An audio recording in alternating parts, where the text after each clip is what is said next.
rid of your boy, man. They tried to get rid of your boy, but their attempt was unsuccessful. We are most definitely back. Shout out to anybody out there that can hear the sound of my voice.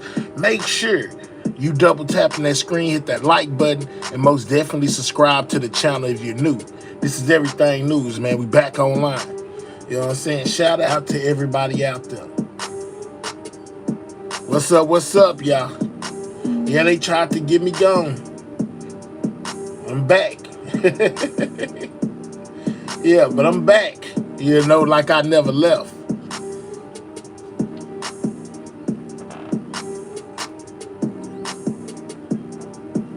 Shout out to everybody in the building, man. Can y'all hear me out there? Let me know if y'all can hear me back out there. You know what I'm saying? Type something in the chat if you can hear the sound of my voice, man. We about to get into Nancy Guthrie as well as Hillary Clinton, man.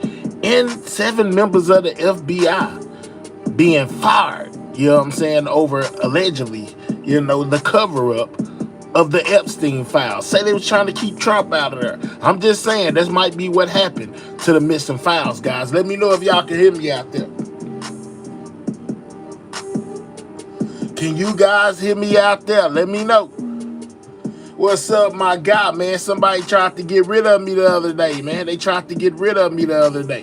You know, but their attempt was unsuccessful. You know, but they most definitely tried to get rid of me, you know, broadcast, man. You know what I'm saying? On some nonsense. But, you know, we worked it out with YouTube, and here we are, guys. Shout out to everybody in the building. Make sure y'all double tapping that screen. Most definitely, that's how you hit that like button. Subscribe to the channel if you are new. Yeah, man. Yeah, they most definitely did, my guy. They tried to get me up out of here.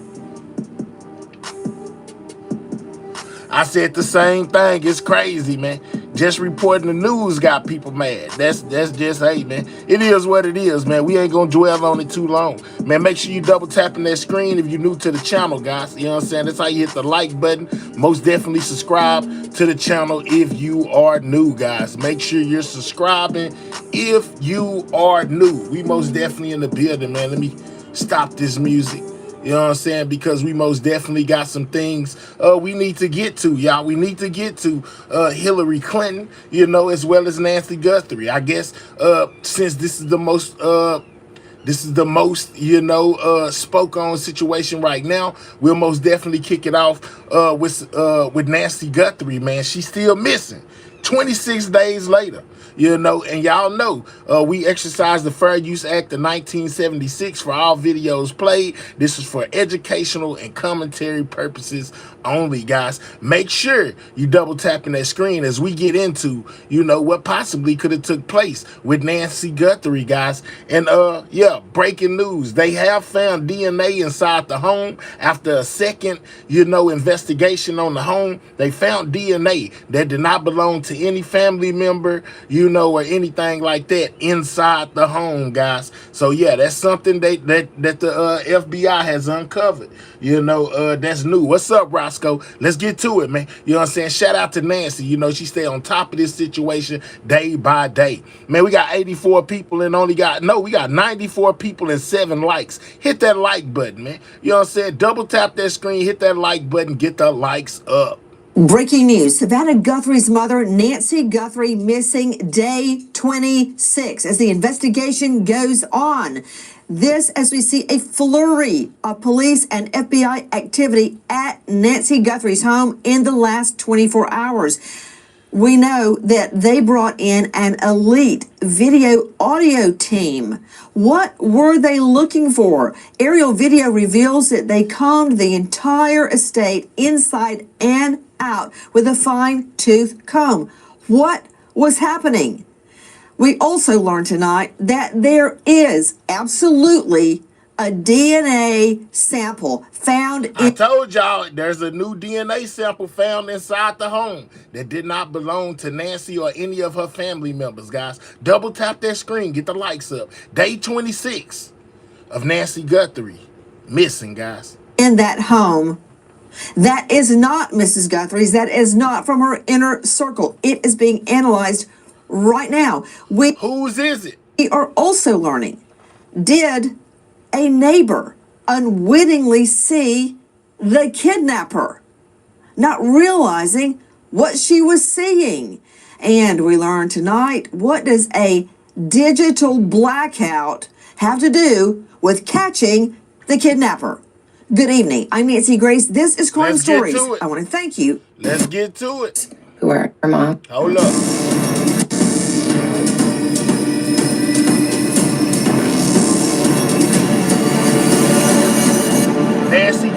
Nancy Guthrie We are still hoping missing. that the attention that has been given to our mom and our Did y'all know that they said that she may be gone, but they still put up $1 million reward for anybody that can find her, basically, or lead them to her? It's $1 million reward out right now for Nancy Guthrie. This is her daughter Savannah, basically pleading for her mother's return.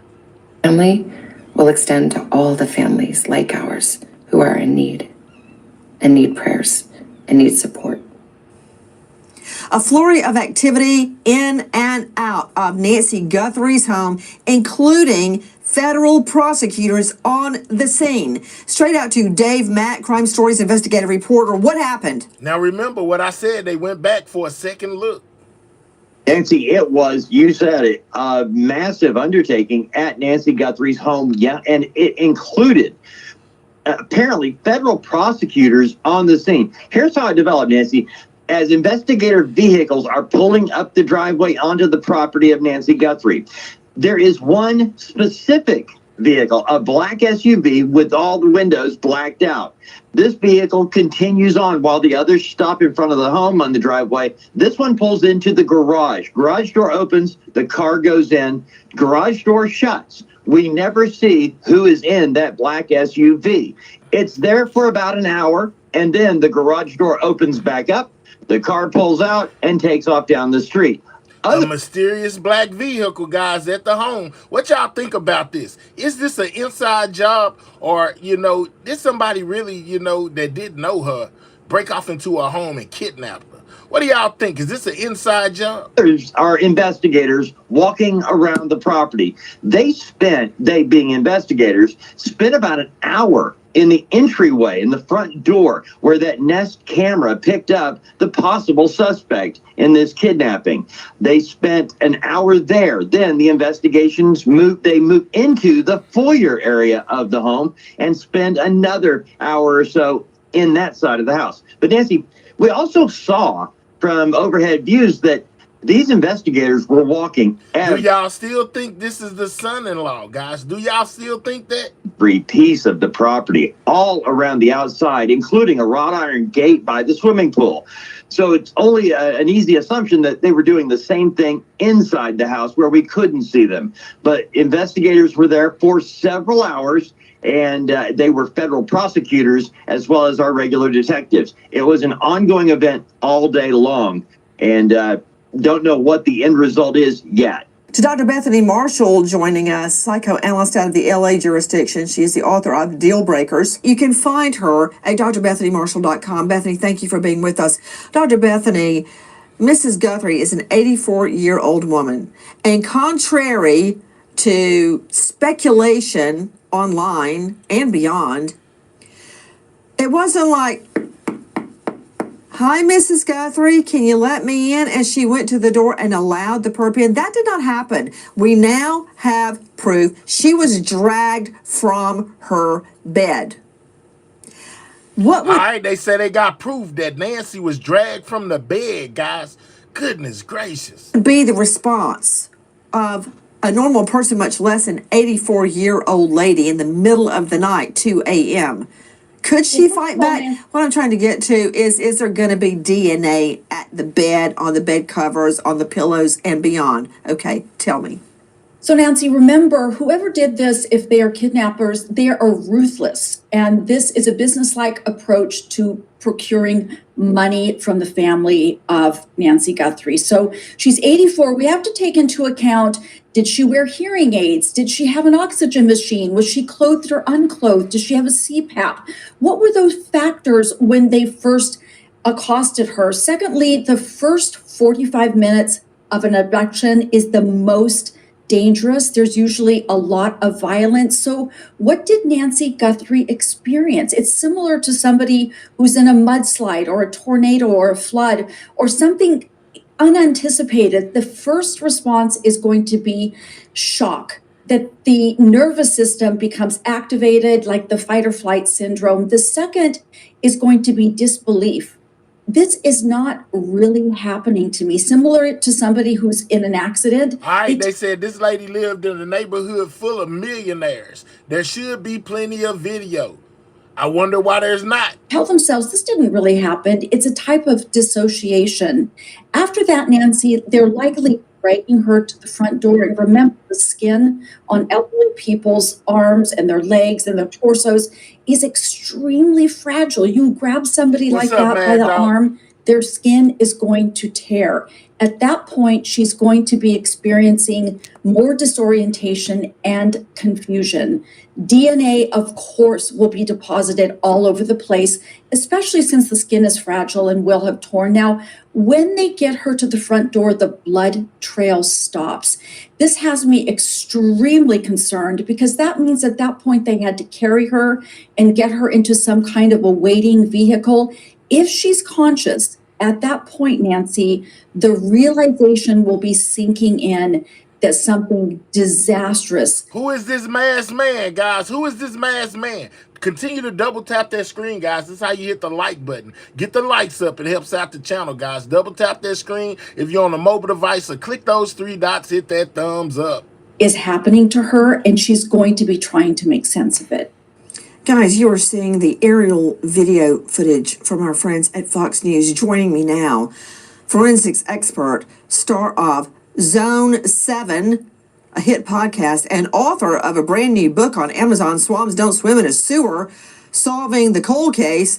Cheryl McCollum, thank you for being with us. Cheryl, it seems to me, especially when you heard Dave Mack describing how they were going in and out of that pool gate, that they were looking for every single possible entrance, every egress into that property. Because when we see, and now it has been determined largely anyway, Cheryl McCollum, through no help of nanos, that the videos we were seeing, and you and I pored over them frame by frame, Cheryl, to determine, was that the same guy, the porch guy, with the backpack, without the backpack? Who is that masked man, guys? Notice how the rocks are positioned on the right side, and apparently a landscaper had moved them to where we see them on the left side.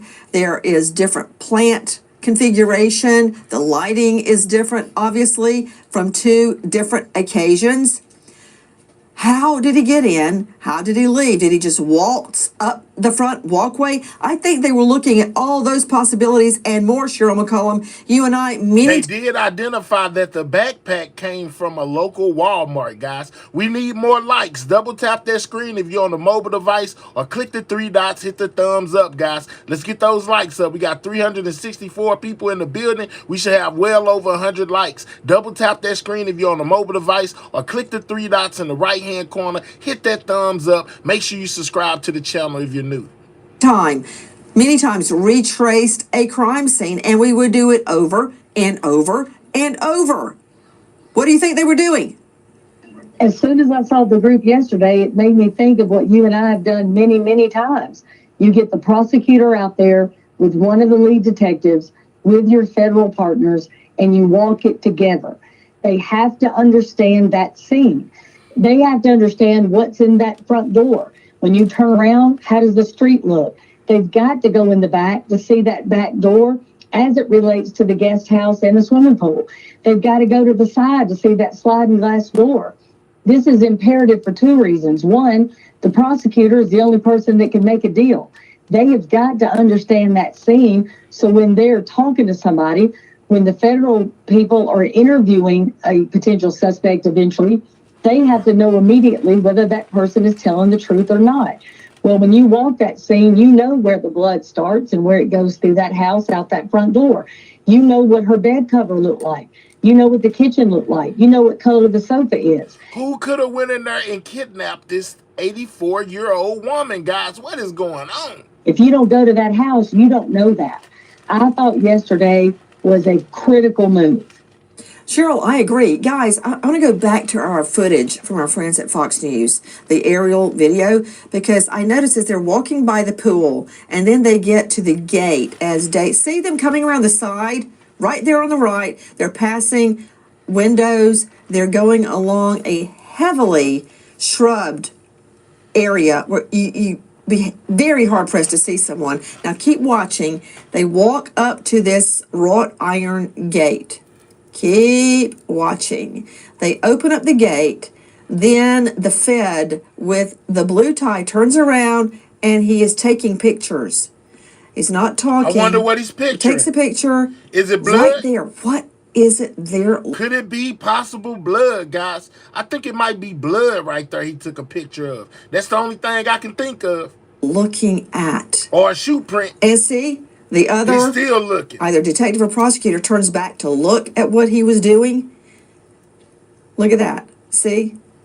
Is gesticulating there. Maybe how wide something is, I can't tell. Is that the way they took Nancy Guthrie out? Is that what they're looking at? You know, a lot has been made while we're on taking Nancy Guthrie out, Dave Mack, about these tunnels. These tunnels that were, forged originally out of water culverts, and they lead to Mexico. And could the perp have taken... Y'all think she went to Mexico? Y'all think the perpetrator took her to Mexico? Nancy says some of those trails by her home leads to Mexico. Could she be in Mexico already? Nancy Guthrie down one of these tunnels. I find that fantastical because she can't walk over 50 yards. But yet that has taken over the internet. What can you tell me? Well, Nancy, the tunnels that you talk about, the Thornydale tunnels, they run close, the tunnels meaning near Nancy Guthrie's home, and they have resulted in the find of the backpack that had been abandoned. This is a tunnel that is an overwash area. One of them is actually called the Relito River Wash Area.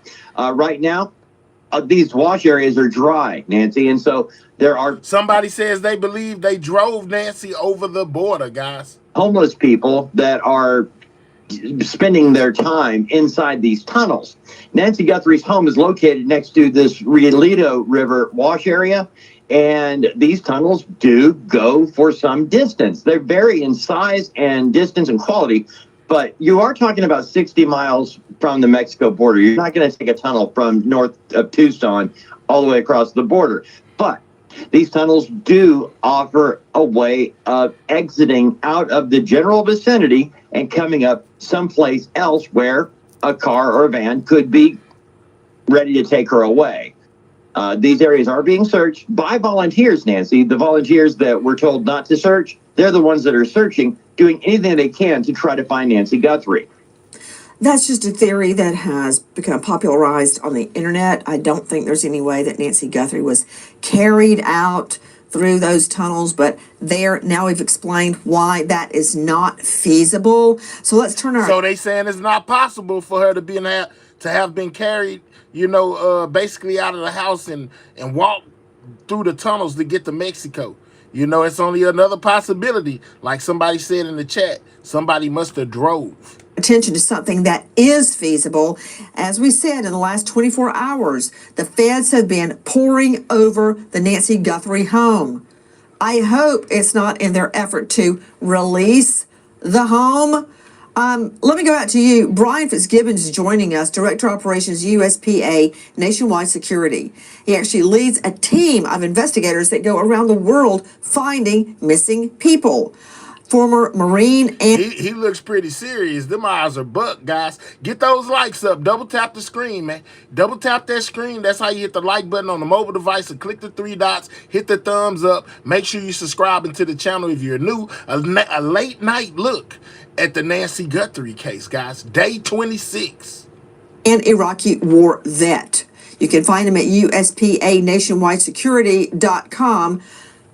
Brian, I want to talk to you about the feasibility, once and for all, of taking Nancy through these intricate tunnels did not happen, and how suggestions like that are half-baked are slowing down the investigation. Well, to answer that question first, I agree that this is not feasible for the first and most obvious reason. We know that Nancy can't on her own walk more than 50 meters. So just the logistics of getting in and out of the tunnel would provide a major challenge. Now, the tunnels would provide concealment of movement, all right? In a panic situation, robbery gone wrong theory scenario, it might fit in. But I want to add one key thing here. This tunnel, the entrance to that tunnel is miles away from Nancy's home.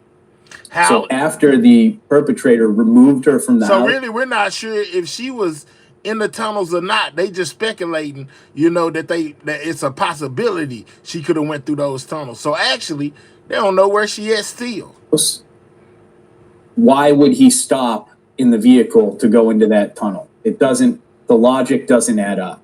Well, you're right, Fitzgibbons. To be exact, it's 8 miles away. Back to you, Cheryl McCollum, before I get to the rest of our panel. Cheryl is actually out on a scene right now. Cheryl, releasing the scene too quickly. Remember in Brian Koberger, if I have to raise They did that in the beginning, man. They was letting people just walk up on the home. The authorities didn't even have it blocked off or anything. People just walking up, taking pictures. Yeah, man, it's crazy. Spectre up. The home was demolished on King Road. What if a potential jury needed to see the layout of the home? Completely impossible. 3D reconstructions, well, they're great, but it's not like the real thing. Think about Alex Murdaugh. There were plenty of 3D reconstructions done in that case. But in the end, the jury went back to the scene. They went all the way back to see where Maggie and Paul were murdered. Remember? And it was crucial. It made a difference in the minds of a lot of jurors. Nancy, at the police academy, we are taught you get one shot. You don't get to go back 3 and 4 and 5 times like we've seen here. That's not a good look. There is no rush. There is no reason when you have an 84-year-old woman missing that you know has health problems, you know she doesn't wander off, she's got her faculties, and you've got blood at the front door. You seal that off until you have a good handle on what has absolutely occurred. There's no way that we would have released that scene, you and I, if we were working this back in the day, for at least a week. Oh, no way. And remember, in the Parkland shooting, that school stayed closed for 7 years. Now, I'm not advocating a 7-year delay. Somebody saying $1.2 million reward, say they feel like that's a setup. In the judicial process. But why? What's the hurry? The family doesn't live there. Why would you hand it over now? Because at that point, you find evidence a week from now. No, it likely will not come in because you've lost your chain of custody. Don't screw this up. As Cheryl McCollum just said, you've got one chance. Don't blow it by releasing the scene too soon. Scott Eicher with me right now, and Susanna Reed, DNA expert. Don't move a hair. I'm getting to the DNA. Scott Eicher is a founding member of the FBI Cellular Analysis Survey Team. Norfolk, Virginia, Homicide Division, 12 years, and he is now at Precision Cellular Analysis.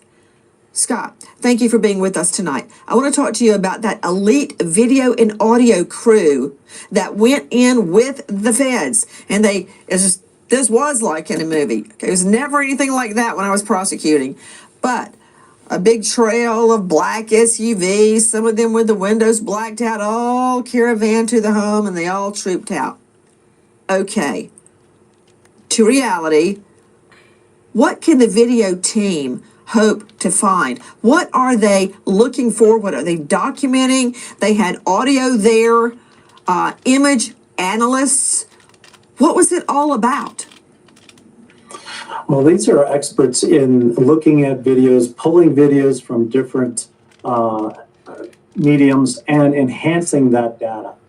Now, a personal visit to that location also helps them understand All right. What In if 2026, y'all, this woman goes missing and they know absolutely nothing.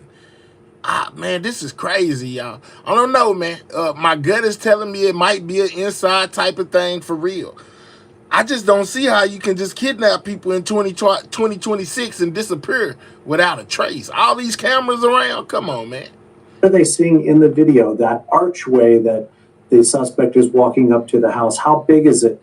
Are they measuring the different points of where, when he walked in, how can we determine how tall he is when he's up at the camera, like we're seeing on the screen now? So these are experts in that aspect of looking at the data, getting measurements from it, and helping the investigation through the video enhancement and taking these type of measurements. I don't know about none Hi, of that guys. he talking about. Let's keep going. Let's keep going. How do we break the bands of loyalty and get a co-conspirator, a family member, a neighbor, a girlfriend, a wife, an ex to come forward and forget their misplaced feelings of loyalty? Nancy, there is terrible chatter online that the Guthrie family was cheap and therefore they waited 4 or 5 weeks to offer a large reward. This is not true. There is a very specific psychology to offering rewards. If they had offered that reward in the beginning, the perpetrator might have panicked and killed Nancy Guthrie. What the family did at What's the difference between then and now? He still got her. He might still panic. first was the appeal to morality. Savannah Guthrie was saying things like, we believe in the goodness of human nature. Well, that did not work, Nancy. So now with this $1.2 million reward, that does break the bonds of loyalty because that is big money. That's lifetime money. So a sister, a girlfriend, somebody he once dated, and that person's no longer with him, a neighbor, they're going to start thinking seriously about the clues. Who disappeared in the middle of the night? Who drives a car like that? Do I have a friend who owns that kind of a jacket or a backpack?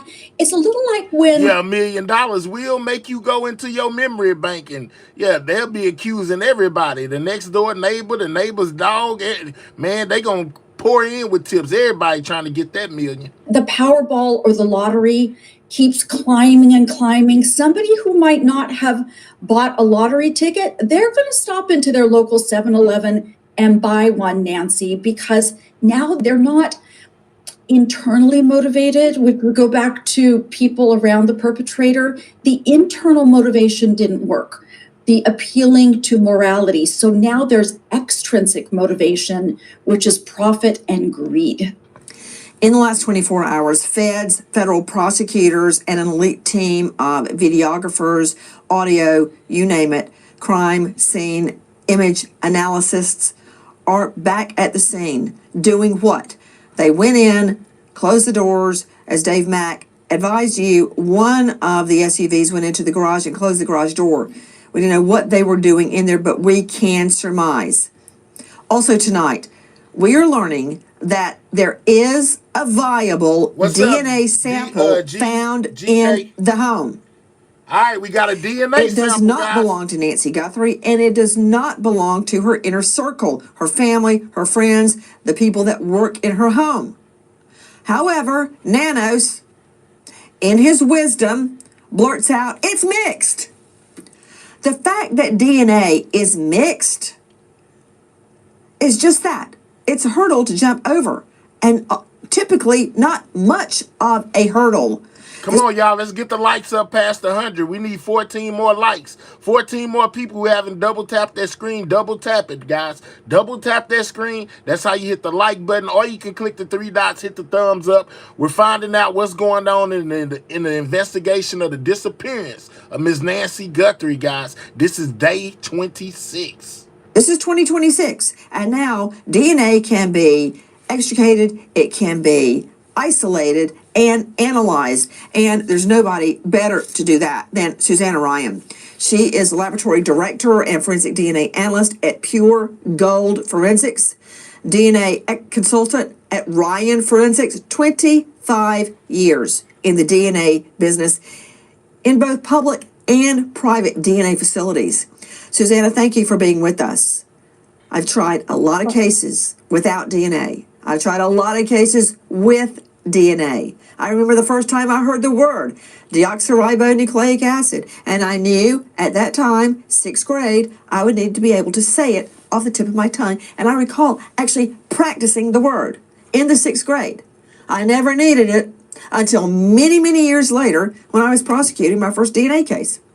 That said, mixed DNA? Fine, bring it on. I want to hear from you. Technically, explain to us mere mortals, how you would get that DNA sample from inside Nancy Guthrie's home and you would isolate the DNA and then analyze it. How do you do it? Okay, well, to be clear, we have to be aware that I think there are two different types of mixtures that we're talking about. And I think that what most people are used to hearing about is the traditional DNA testing, what we call STR testing. That stands for short tandem repeats. And so that's what you usually hear about. That's what most crime labs in this nation and across the world are using. Now, I think we already knew that they had some DNA, but they had tested it and put it through the system of like what they do when they got criminals or whatever. I forget the name of it, but they tested it and it didn't match anybody else. So I wonder why this new one is so important when they already got one before. That's the type of DNA that goes into the CODIS databases.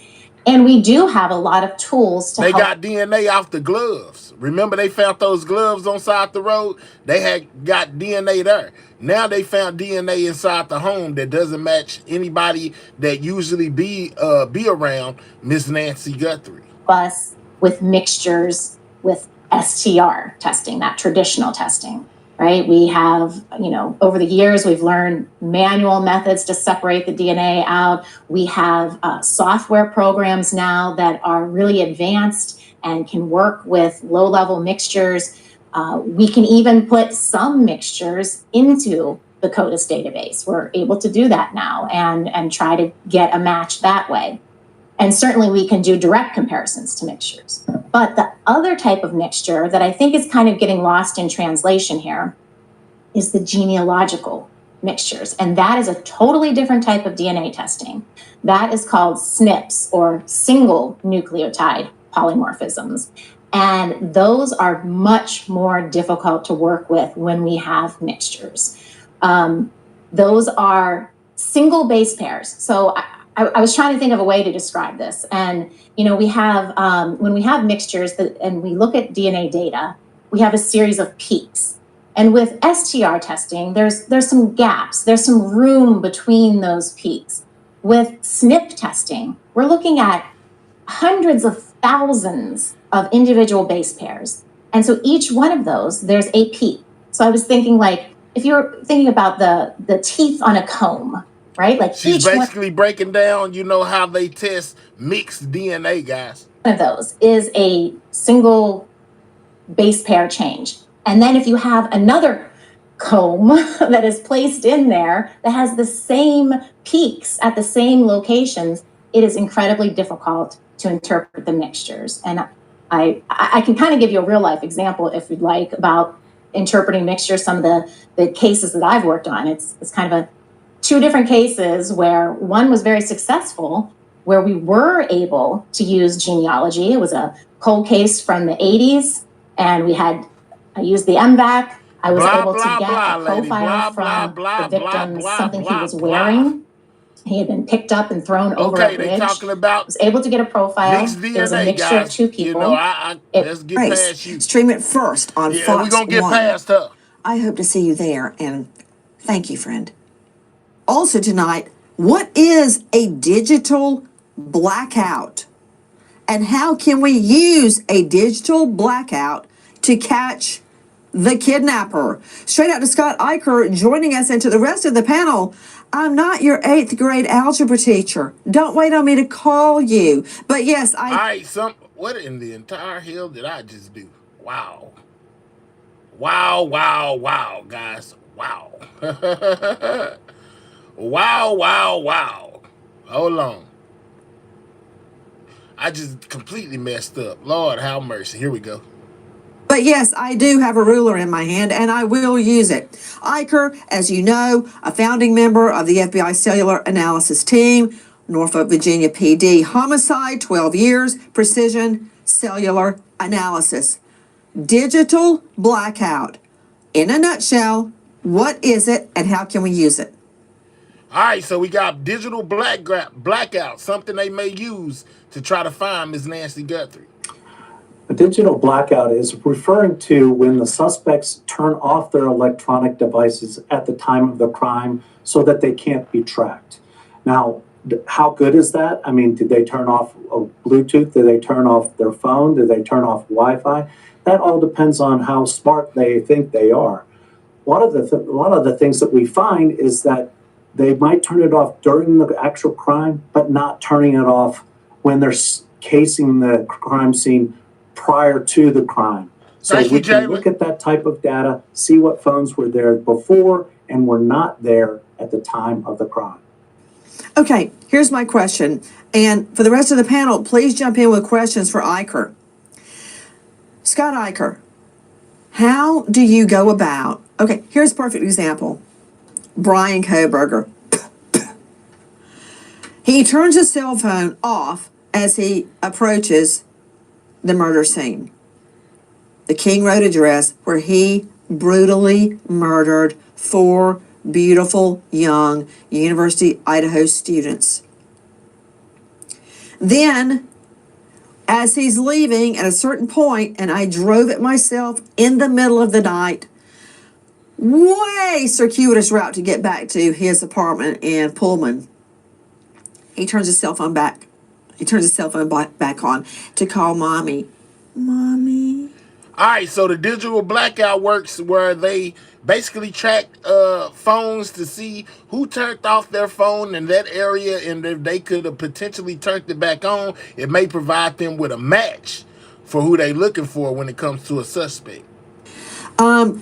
That said, it's very clear that he did not want a cellular trail going to the scene. We also have that similar action. Allegedly, it hasn't been proven yet. Barry Morphew has been accused in the murder of his wife. Prosecutors allege he did much the same in the critical hours surrounding Suzanne Morphew's disappearance. That's the digital blackout. The bookends. When the cell phone was on and cut off, and when the cell phone was turned back on.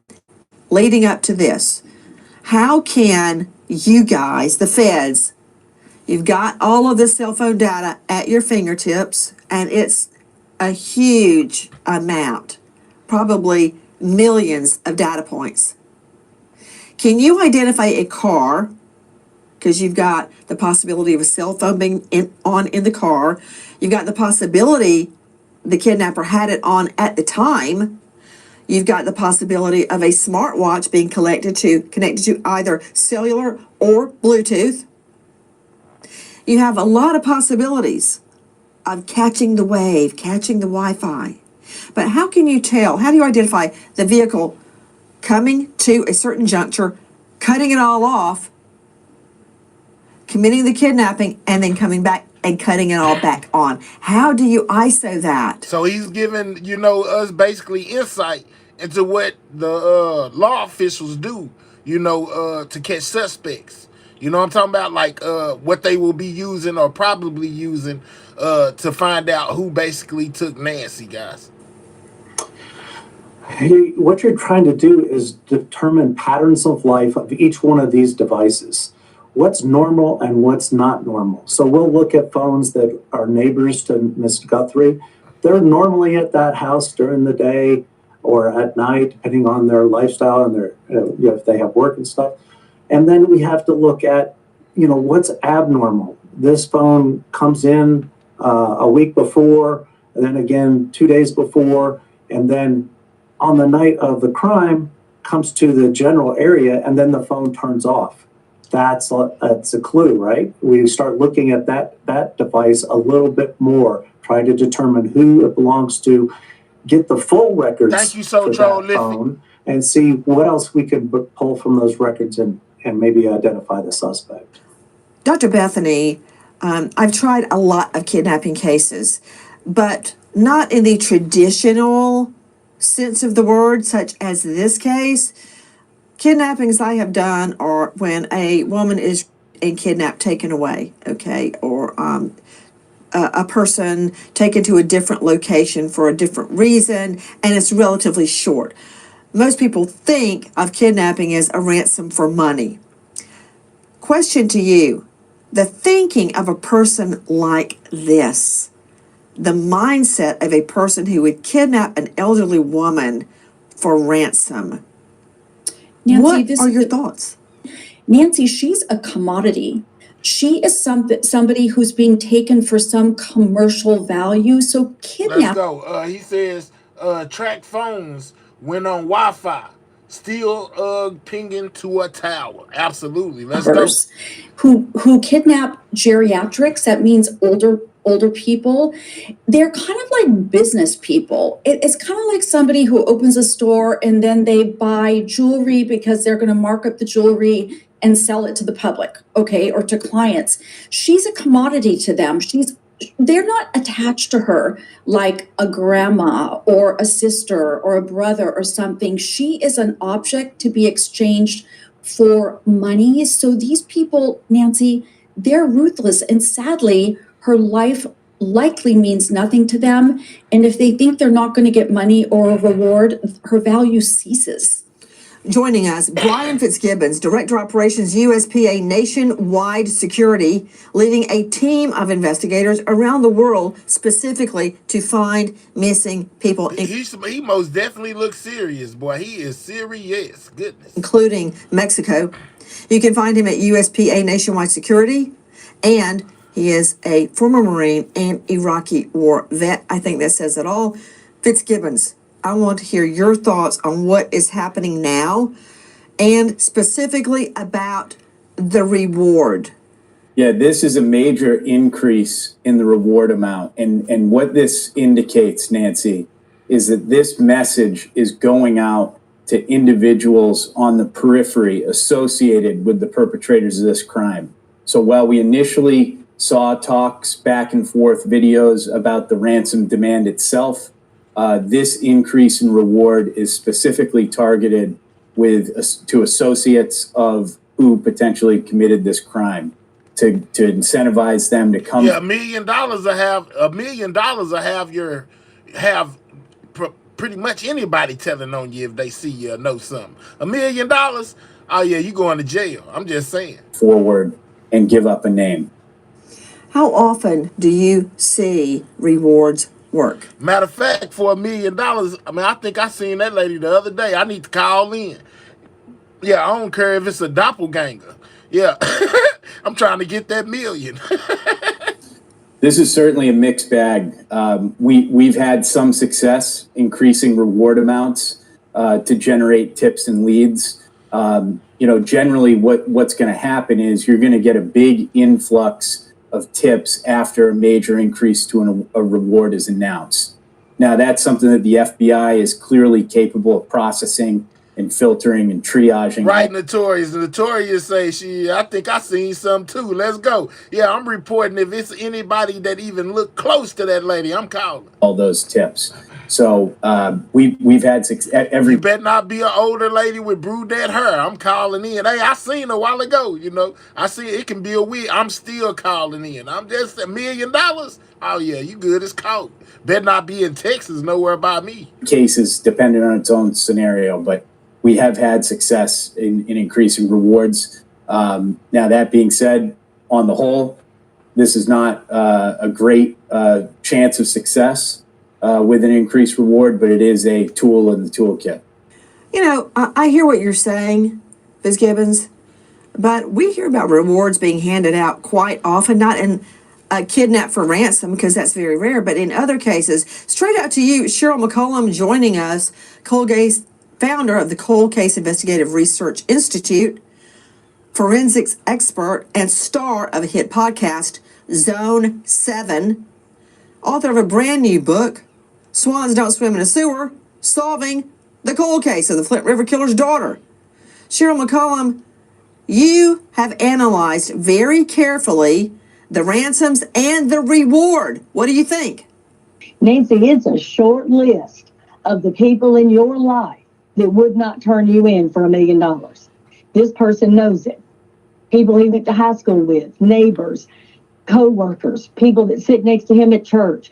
They will turn you in for $1 million. Absolutely, they will. They would turn you right in a heartbeat. Absolutely. The person sitting, your pastor at church will turn you in. I'm just saying. That phone has been ringing, and what we saw yesterday with the group surveying the grounds of that crime scene tells me this thing is red hot. Dave Mack joining us from Crime Stories. Dave, what can you tell me about a neighbor unwittingly seeing the kidnapper? Nancy, it's one of those. Somebody said it's been nearly 30 days and she has to have medical treatment daily. Somebody said that she's most likely has passed because she has a pacemaker and she needs her battery. I understand, my guy. I understand completely, but they trying to keep hope alive. They have put up $1 million reward in the return of Nancy Guthrie. Shocking things that only mean something after the fact.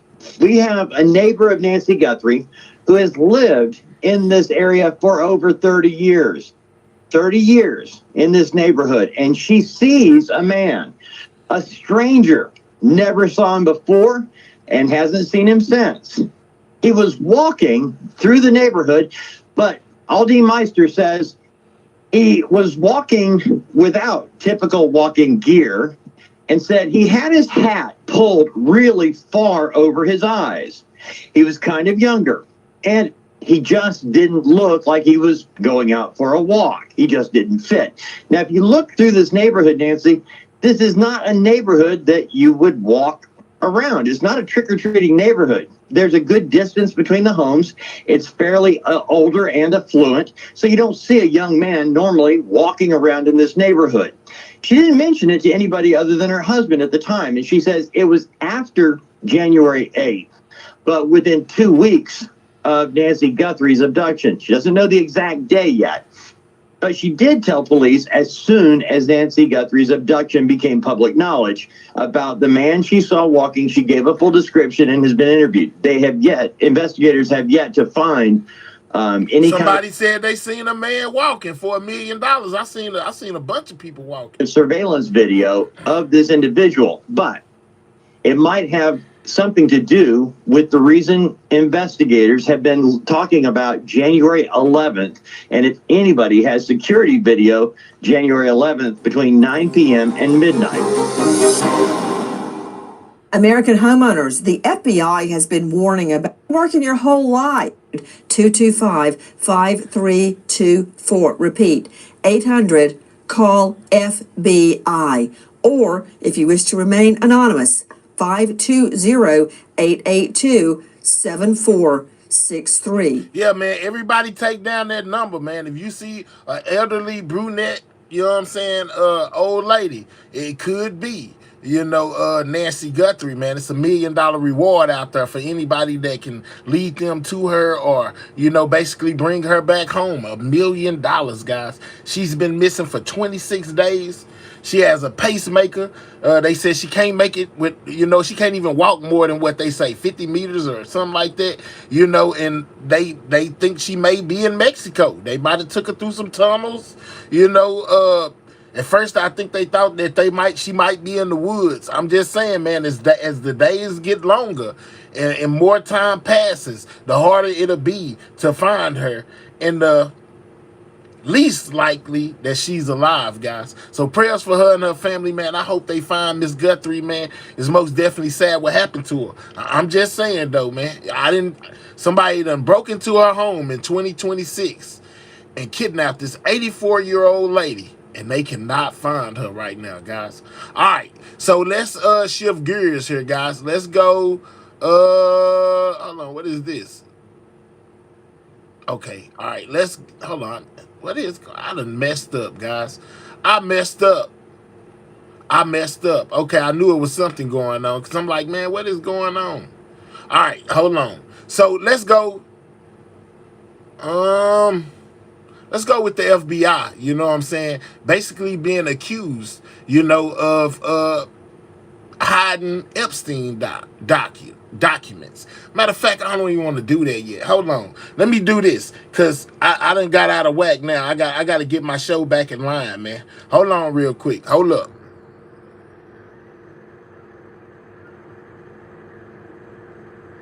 Yeah, man, I done accidentally took a video off that I need. I don't know why I took it off. Hold up.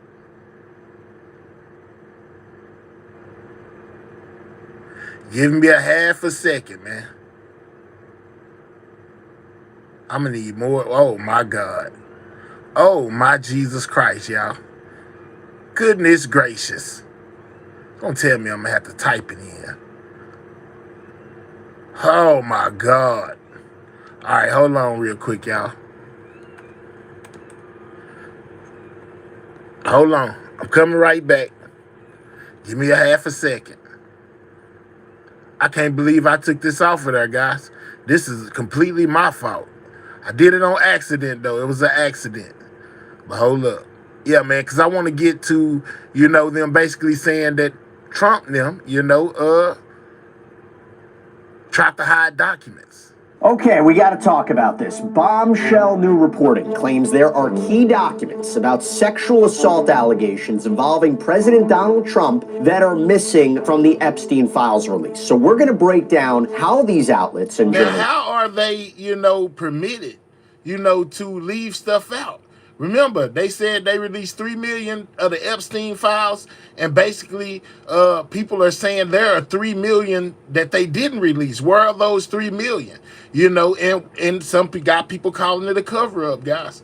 Lists are coming up with this, what this could mean, and the responses we are already seeing. Welcome to Sidebar, presented by, hey, if you're into content, how many generate, need to share bombshell being made public. I want to make sense of this. Because you have NPR that released a bombshell report claiming that the DOJ, the Department of Justice, withheld files from being made public that were related to allegations that President Donald Trump sexually abused a minor, and regarding Epstein's allegations that somehow involve Trump. This is a major, major issue. Although, when we looked at it, there is some stuff that's maybe not entirely clear. So I'm going to go through that. But here's the big picture. Throughout the release of these millions of pages of documents through the Epstein Files Transparency Act. Why do you try to leave out? Why would you leave out something that people have already seen and then act like it's not in there? That's crazy. There has been a rumor, a belief, an allegation that the DOJ wasn't actually transparent. Whether or not they are hiding something, whether or not you're seeing everything there is to see. And by the way, that comes in multiple forms. You have members of Congress reviewing the unredacted Epstein files at the Department of Justice, claiming there were redactions that should have not been made, or that there needs to be further investigations despite what the DOJ says. Many people will refuse to accept or believe the DOJ FBI's assessment that there is no evidence of third parties other than Well, you know, it's some people out there that feel like Epstein is not even unalive, guys. They think that Epstein is still alive. What y'all think? Epstein or his convicted accomplice Ghislaine Maxwell sexually abusing women or girls. I've mentioned this before, I'll mention it again. You had the FBI internal case summary. Within the Epstein files, there was this internal memo that said, the case agents and AUSAs ensured that all videos and images from the case file and from Epstein's residences and devices were reviewed for evidence of a crime. Those reviews reveal no evidence from any of the searches we conducted or any of the files we reviewed that any videos or other images exist of any victims in this case being sexually abused, nor do those reviews reveal any evidence that anyone other than Epstein and Maxwell participated in the sexual abuse of victims in this case. We are aware of the theories circulated in the media and online that Epstein video recorded the abuse of his victims, including by other men, but we have found no evidence to support that theory. Indeed, had we found such videos, we certainly would have used them as evidence in the criminal cases we investigated and prosecuted. Let me tell you something, JMS. You know, you need to stop talking to me and concentrate on what the content is saying. You know, pay attention to the videos, not me. Because while you talking about you think I need to stop talking, I think you need to stop talking to me before I deport you faster than Trump deporting immigrants. Now say something else. Executed and would have pursued any leads they generated. We did not, however, locate any such videos. I read through that fast because I mentioned it before, but here's the thing. I want to get to this. With all that in mind, you now have this reporting by NPR that I want to break down. The outlet claims that there are more than 50 pages of FBI interviews and notes that are missing right now, and that they regard this accusation that Donald Trump years ago sexually abused a child. So the natural question is, why does NPR believe this? And by the way, I should tell you, you have to assume for an outlet like NPR to make such a claim, to make such a report against the sitting president of the United States, and by the way, they made this on the eve of his State of the Union address, they better feel pretty confident in their analysis and reporting to do this, okay? Otherwise, they could potentially subject themselves to intense blowback and maybe even legal liability. So the reason they are reporting this is they claimed they looked at the serial numbers of the pages in the Epstein files, and they say there are, quote, dozens of pages that look like they were cataloged by the Oh, wow. They looked at the serial numbers, guys. I told you they was hey, man, the Democrats ain't playing. Department of Justice, but are missing. They weren't released. Now, before we go any further, I want to remind everybody about the law here and what the Department of Justice is technically permitted to exclude from release under the Epstein Files Transparency Act. So according to the law, the Attorney General can withhold, redact materials that contain personally identifiable information of victims, or that contain child sexual abuse materials, or that would jeopardize an active federal investigation or prosecution, and even things that depict or contain images of death, physical abuse, injury. There was also a section that said information that could basically jeopardize national defense or foreign policy can be withheld or redacted. However, Attorney General Pam Bondi wrote a letter to members of Congress that records were not... Remember we watched her testimony to Congress, and ooh, they was firing her up. But one thing about Pam, she's a professional deflector. She didn't tell them that she really didn't answer any questions. I thought that was crazy. Being withheld on that basis. And she did indicate that records were being withheld on the basis of privilege, so such as attorney-client privilege or deliberative process privilege. That's basically the inner workings and thoughts regarding how a government agency comes to a decision. It's kind of like executive privilege. Now, Bondi also guaranteed that no records were withheld, quote, on the basis of embarrassment, reputational harm, or political sensitivity, including to any government official, public figure, or foreign dignitary. Natural conclusion would be if there was something embarrassing about the president, they're not going to withhold it. So the question is, as we go through this, if there were materials withheld, were they withheld under one of those other exceptions? I don't know. Let's go through this. I want to go back to the reporting from NPR. So NPR explains, and this is something we talked about in a previous sidebar, how the FBI compiled this list of accusations against Donald Trump. And the tips apparently came into the FBI's National Threat Operations Center. Now, the problem is, this was an issue of secondhand information and also an issue of there was no corroborating evidence to necessarily support these claims on the face of it. So, for example, you have this one, and this is the one that we're going to be focusing on.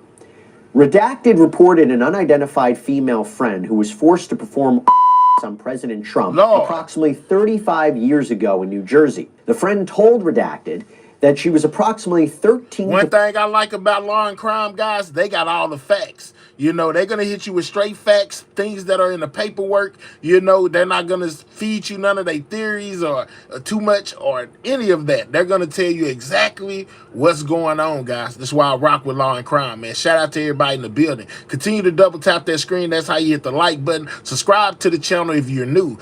As we find out that people think that the Epstein docs deleted to protect President Trump. That's what they think. I'm just saying. 14 years old when this occurred, and the friend allegedly bit President Trump while performing. The friend was allegedly hit in the face after she laughed about biting President Trump. The friend said she was also abused by Epstein. And by the way, there is a note that that lead was sent to the Washington office to conduct an interview. Keep that in mind. We're going to talk about that. But just to give you an idea about the other tips that came in, here's another one. Online complainant reported she was a victim and witness to a sex trafficking ring at the Trump golf course in Rancho Palos Verdes, California, between 1995 and 1996. Complainant reported Ghislaine Maxwell as the madam and broker for sex parties, clients of whom included Epstein, Robin Leach, remember Lifestyles of the Rich and Famous, and Donald Trump. Complainant reported participating in orgies and that some girls went missing.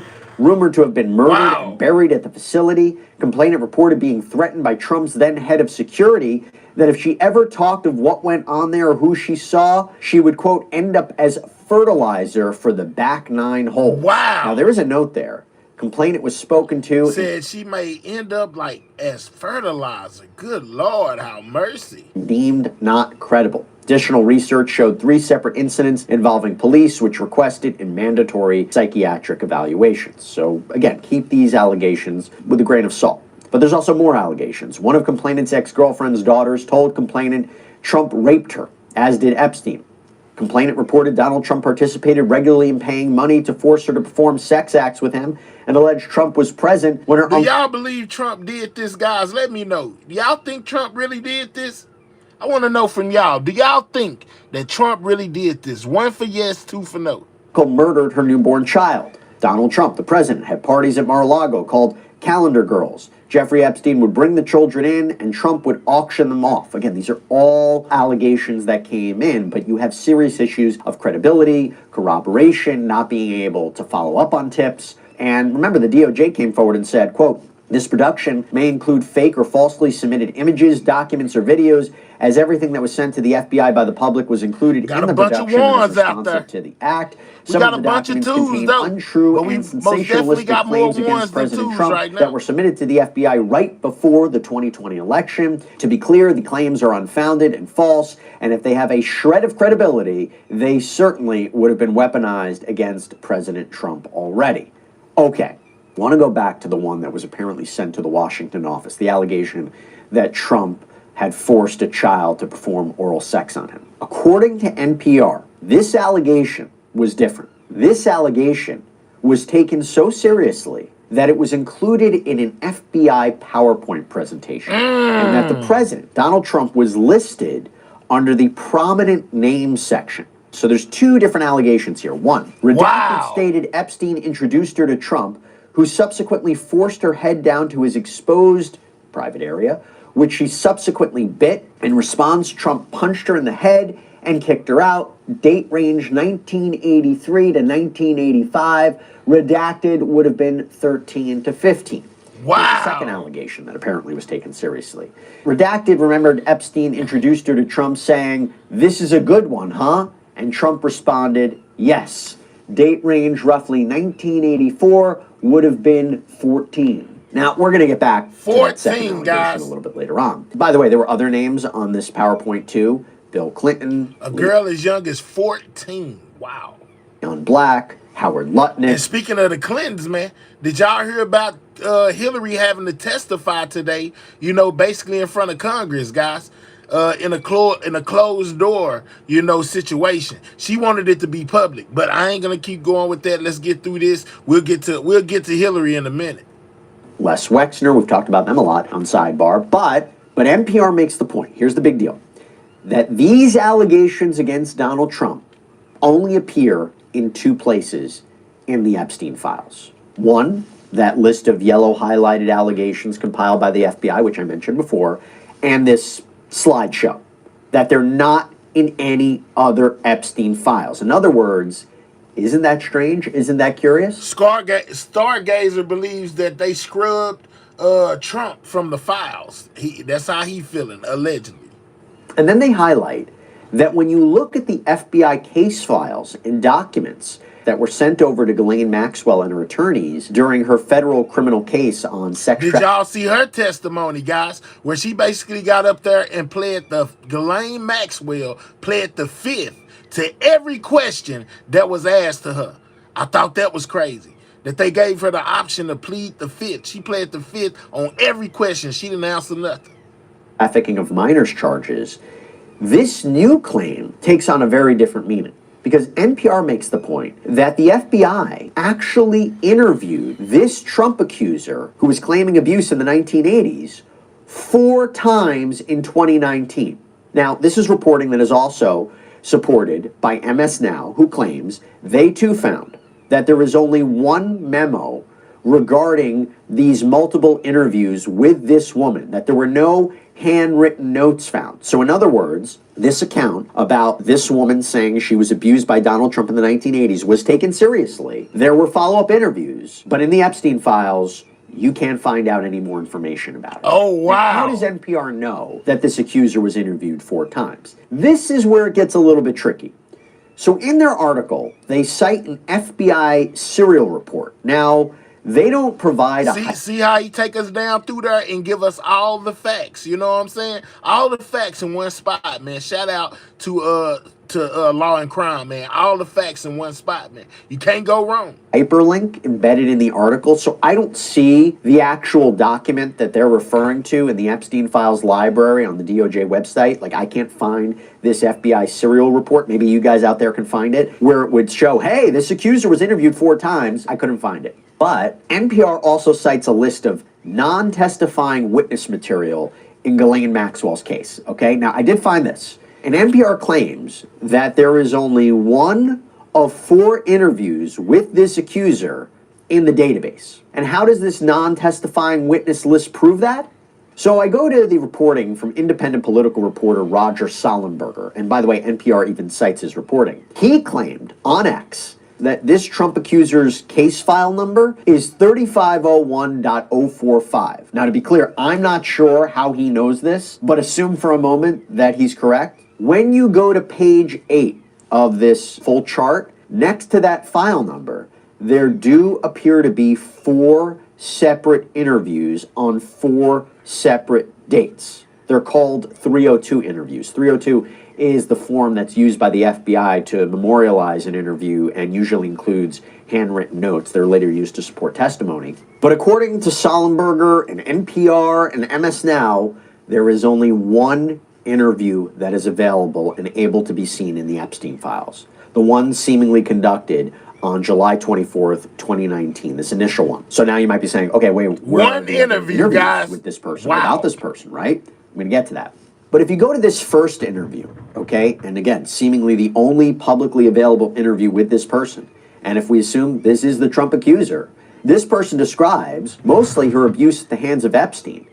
But then I want you to listen to this section that is in the audio, interview. It says, quote, Redacted later viewed the image sent to her with her friend and neighbor Redacted. Redacted told Redacted, that is the person who has caused me great harm and affected my entire life. He's a nightmare. Upon request by the agents, Redacted accessed the image, and before she showed the picture to the interviewing agents, Redacted asked whether she could crop the photograph to include only the man she was referring to, essentially cropping out 1 or more individuals also included in the picture. Redacted attorney, Mr. Redacted, offhandedly mentioned the word president while looking at the image on the cell phone. The agents asked whether Redacted would be comfortable explaining why she wanted to crop the photograph. When Redacted hesitated, Redacted attorney advised Redacted was concerned about implicating additional individuals, and specifically any that were well known, due to fear of retaliation. Wow, guys, due to fear of retaliation. Man, is y'all hearing this? Man, most definitely double tap that screen. Get the likes up. You know, if you're on a mobile device, double tap your screen and click those 3 dots. Hit that thumbs up, guys. Subscribe to the channel if you're new. This is crazy, guys. Some of the things that they say are missing from the official, quote-unquote, Epstein files. Agents advised Redacted she could crop the image to show only what she felt comfortable with if she felt it was necessary. Administrative note, Redacted agreed to allow the agents to take a photograph of the cropped image. Of note, the particular image sent to her by Redacted was recognized by agents as a widely distributed photograph of Jeffrey Epstein and current United States President Donald Trump. The cropped image Redacted provided to the agents only included Jeffrey Epstein. Redacted advised the agents she was 100% positive the man in the photograph was Jeff, the man who she initially believed she was hired to babysit for and who sexually abused Redacted multiple times beginning when she was approximately 13 years old on Redacted. 13 years old. Wow, guys, these guys are sick. Oh, if I understand this correctly, this interview, she doesn't come out to say that Donald Trump sexually assaulted her or anybody else.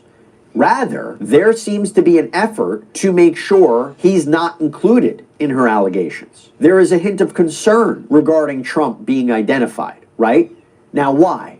Could it be that she's scared? Could it be that something really did happen and she's legitimately afraid of retaliation? Or does she not want to give off the false concept that the president was involved in something that he really wasn't? And again, according to NPR's reporting, there are more interviews about this that are just missing, that haven't been publicly released. And we do not know what is in them.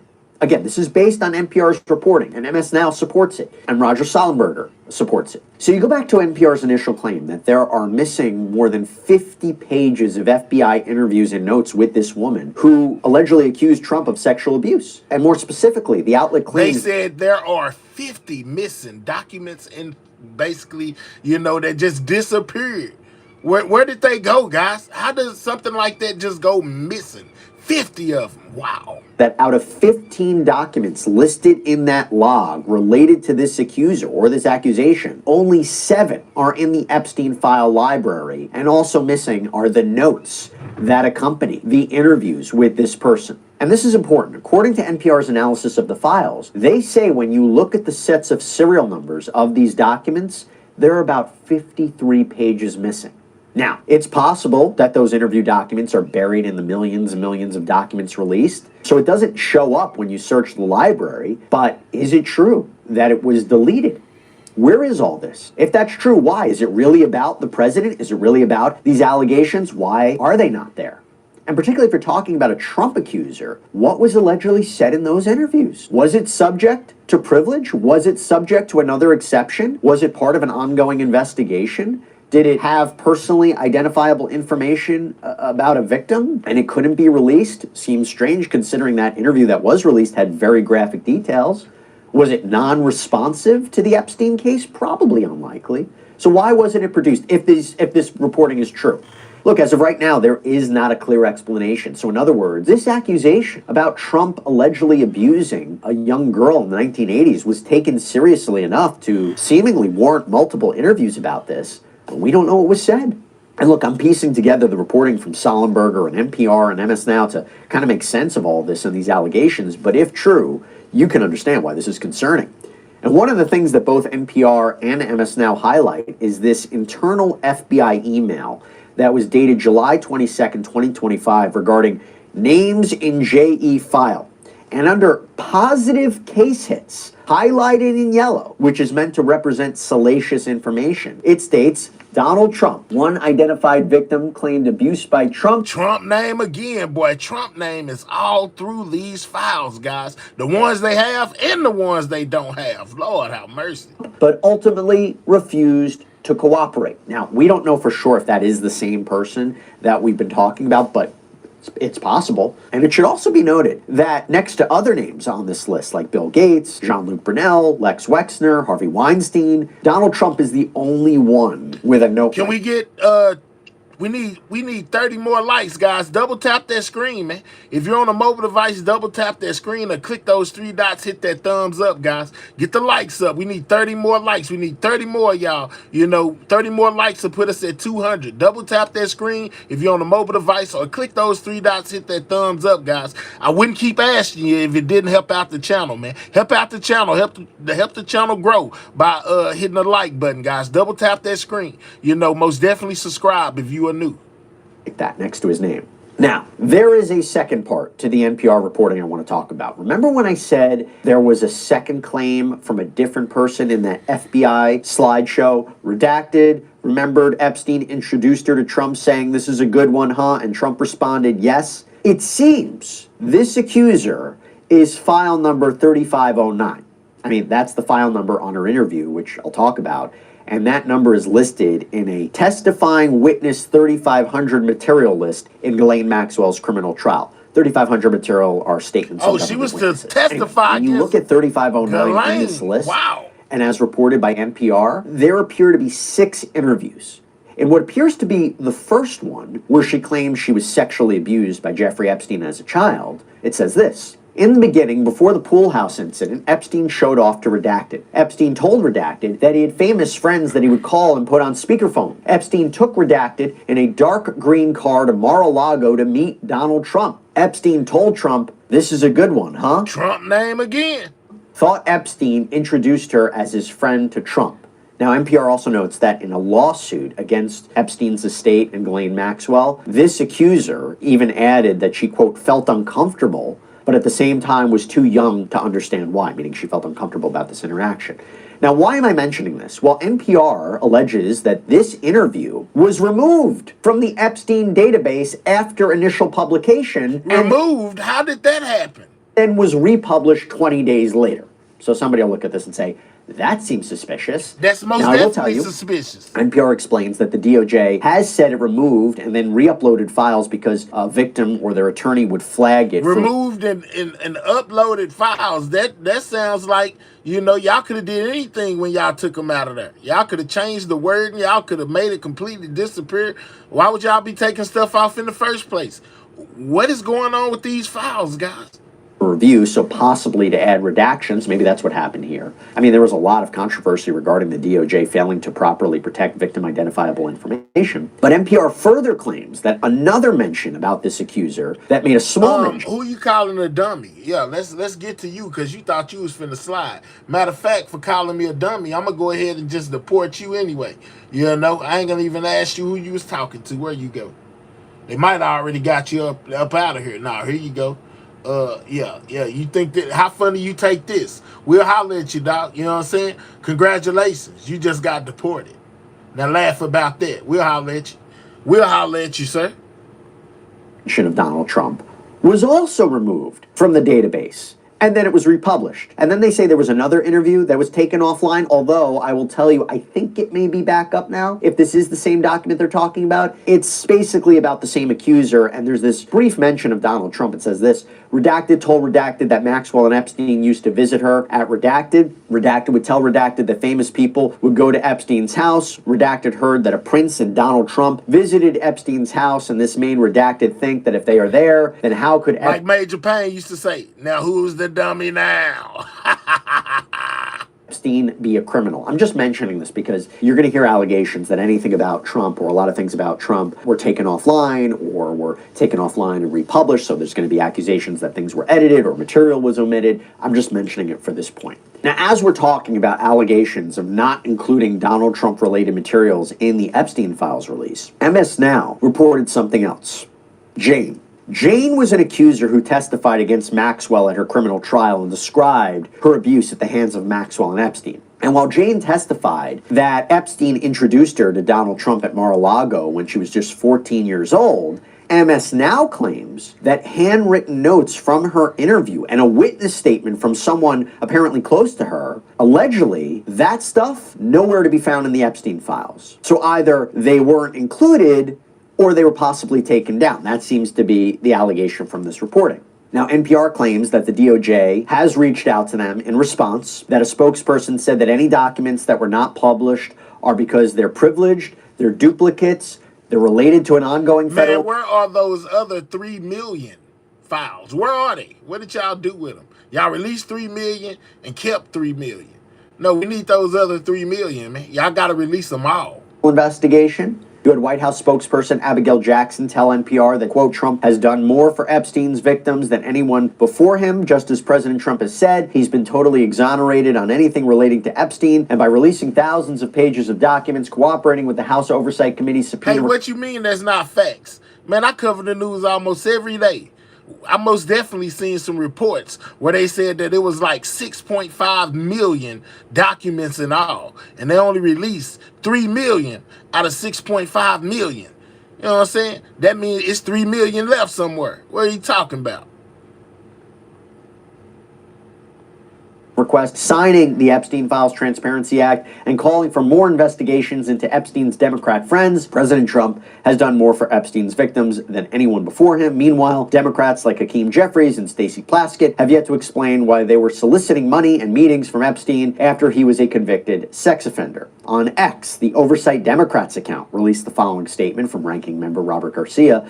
For the last few weeks, Oversight Democrats have been investigating the FBI's handling of allegations from 2019 of sexual assault on a minor made against President Donald Trump by a survivor. Yesterday, I reviewed unredacted evidence logs at the Department of Justice. Oversight Democrats can confirm that the DOJ appears to have illegally withheld FBI interviews with the survivor who accused They have illegally withheld FBI interviews with the survivors. Cover up.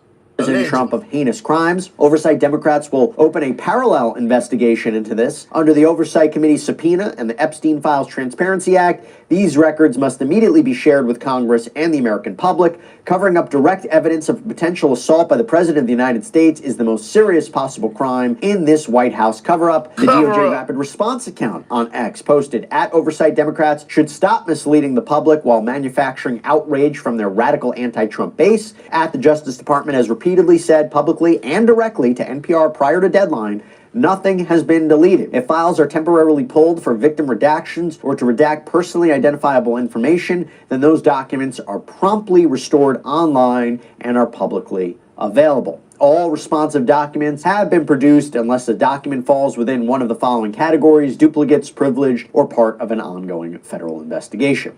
Look, I hope this all made sense, okay? But again, this is based on reporting from NPR, MS Now, Sollenberger. The story is circulating right now. I imagine this is not the last we will hear of it. We will see if these interviews, the interview notes, more information is actually published and whether or not there's a follow-up on this, but we'll keep a very careful eye on what happens on this particular Epstein topic. That's all we have for you right now here on Sidebar. All right, so they went through there and let y'all know, a couple of the things that were missing, how many pages, how many recordings, basically letting us know that there were things missing, from that paperwork when it comes to Epstein, guys. Now, remember, I told y'all Hillary had to go in front of Congress and give a testimony today. Let's check out the reactions. Since it was a closed door, basically testimony, cameras and things of that nature wasn't allowed in. So all we have is the reactions to the questions and the answers that were going on outside of the courtroom, guys. You know what I'm saying? Check this out. Before her testimony began, Clinton criticized the committee's investigation for refusing to interview President Donald Trump, saying, quote, "If this committee is serious about learning the truth about Epstein's trafficking crimes, it would not rely on press gaggles to get answers from our current president on his involvement. It would ask him directly under oath about the tens of thousands of times he shows up in the Epstein files," end quote. What we're seeing, I think it's fair to say, is a continuing cover-up by the Trump administration. They are redacting the names of men who are in it. They are stonewalling legitimate requests from members of Congress.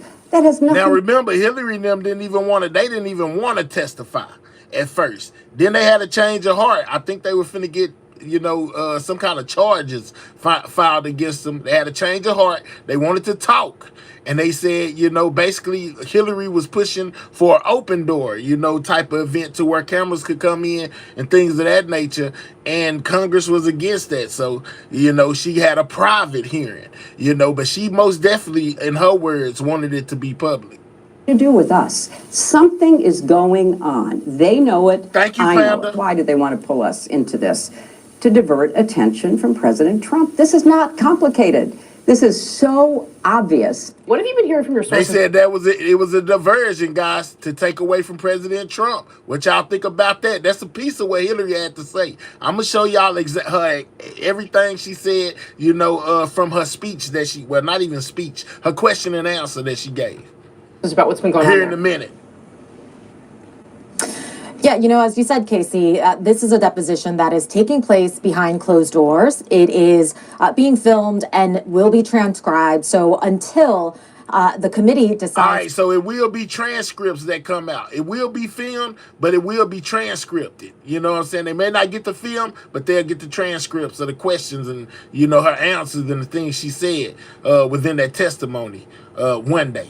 To put all of that out there, we're not going to get the full picture of what exactly is transpiring inside that deposition room. However, having said that, the Democratic lawmakers on the House Oversight Committee have already made clear they've come out and spoken with reporters and essentially said that they have yet to learn anything new from the former Secretary of State about Jeffrey Epstein and Ghislaine Maxwell and their crimes, saying that, somebody that hasn't actually ever met Jeffrey Epstein can't can't possibly give us the information that we are looking for that is new, that could help our investigation into Epstein.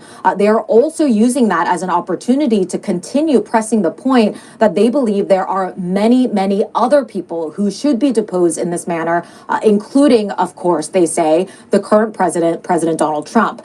In terms, Casey, of the kinds of questions that the former First Lady has been asked in that closed-door deposition, we know that she has been asked about whether she has had conversations about Epstein with some individuals close to Epstein, including the co-executors of his estate, like Darren Indyke or Richard Kahn. She has said no. I see some people down there saying, but Epstein is still alive, allegedly. And then at another point, I was told by a source, she essentially said, I'm not even familiar with some of these names that you are bringing up. Now, one of the many reasons, of course, that the Clintons have not been keen on sitting down for this kind of deposition is because they don't want to have questions being asked about Bill Clinton, who, of course, has a very different story when it comes to Jeffrey Epstein. He has an established relationship with Jeffrey Epstein. He has appeared in the Epstein files a whole bunch. And I was told by a source that Congresswoman Nancy Mace asked Hillary Clinton about some of Bill Clinton's actions, including what you referenced. How does she feel about the fact that she was massaged by young women? And she responded that she's not going to talk about her feelings here. MJ, can you tell us a little bit more about that leaked photo, why it paused the deposition, how it played out? Yeah, these were photos that appear to have been taken by Congresswoman Lauren Boebert, who sits on this committee. And in the middle of the deposition, we saw a couple of these photos being posted on Twitter, again, appear to have been taken by her. She came outside of the deposition room and spoke with reporters very briefly. She basically defended her actions and said, why not take these photos? I've not been reprimanded. And when I asked her what has stood out to her so far from this deposition of Hillary Clinton, she said, I admired her blue suit. All of this goes to say, Democrats have been calling for this deposition to be handled in public, for it to be in open press so that, reporters and Democrats wanted it public too as well, but Congress said not so fast. Others can be watching all of the questions and the answers that are going back and forth. And I'm told that the ranking member, Congressman Garcia, used that as an opportunity to, again, make that point. But we have no reason right now, Casey, to think that that's going to happen, that we're going to be allowed into the deposition room. So until then, we'll be coming to you from this parking lot.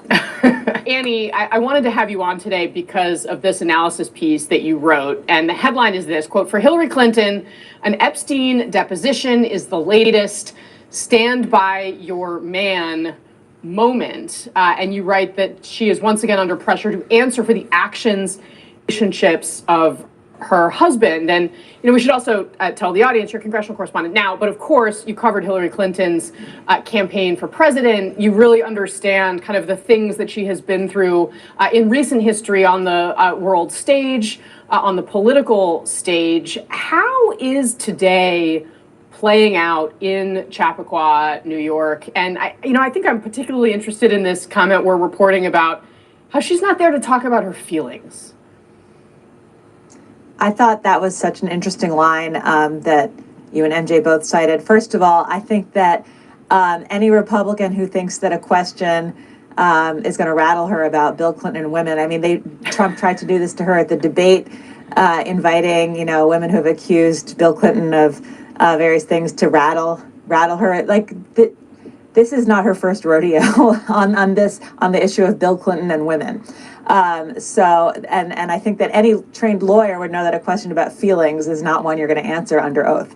But yeah, I mean, my piece today was looking at how, the only reason we're here. Oh, we know that it's not her first rodeo with Bill and women. You know what I'm saying? The famous line, I did not have relations with that woman. The only reason Hillary Clinton is testifying before this committee is because Bill Clinton had a relationship with Jeffrey Epstein. And there's really it's very clear that there's no connection from Hillary to Jeffrey Epstein. She's never met him. It's a very thin strand to be pulling on. And so once again, she's being dragged in to answer questions that she would prefer not to be answering because of her husband. And in this case, you know, this is a question about a sex offender, and we could see in Hillary's opening statement how offended she is that, as someone who's worked for women's rights, that she's being questioned as someone who would have been involved or had information about a sex trafficker.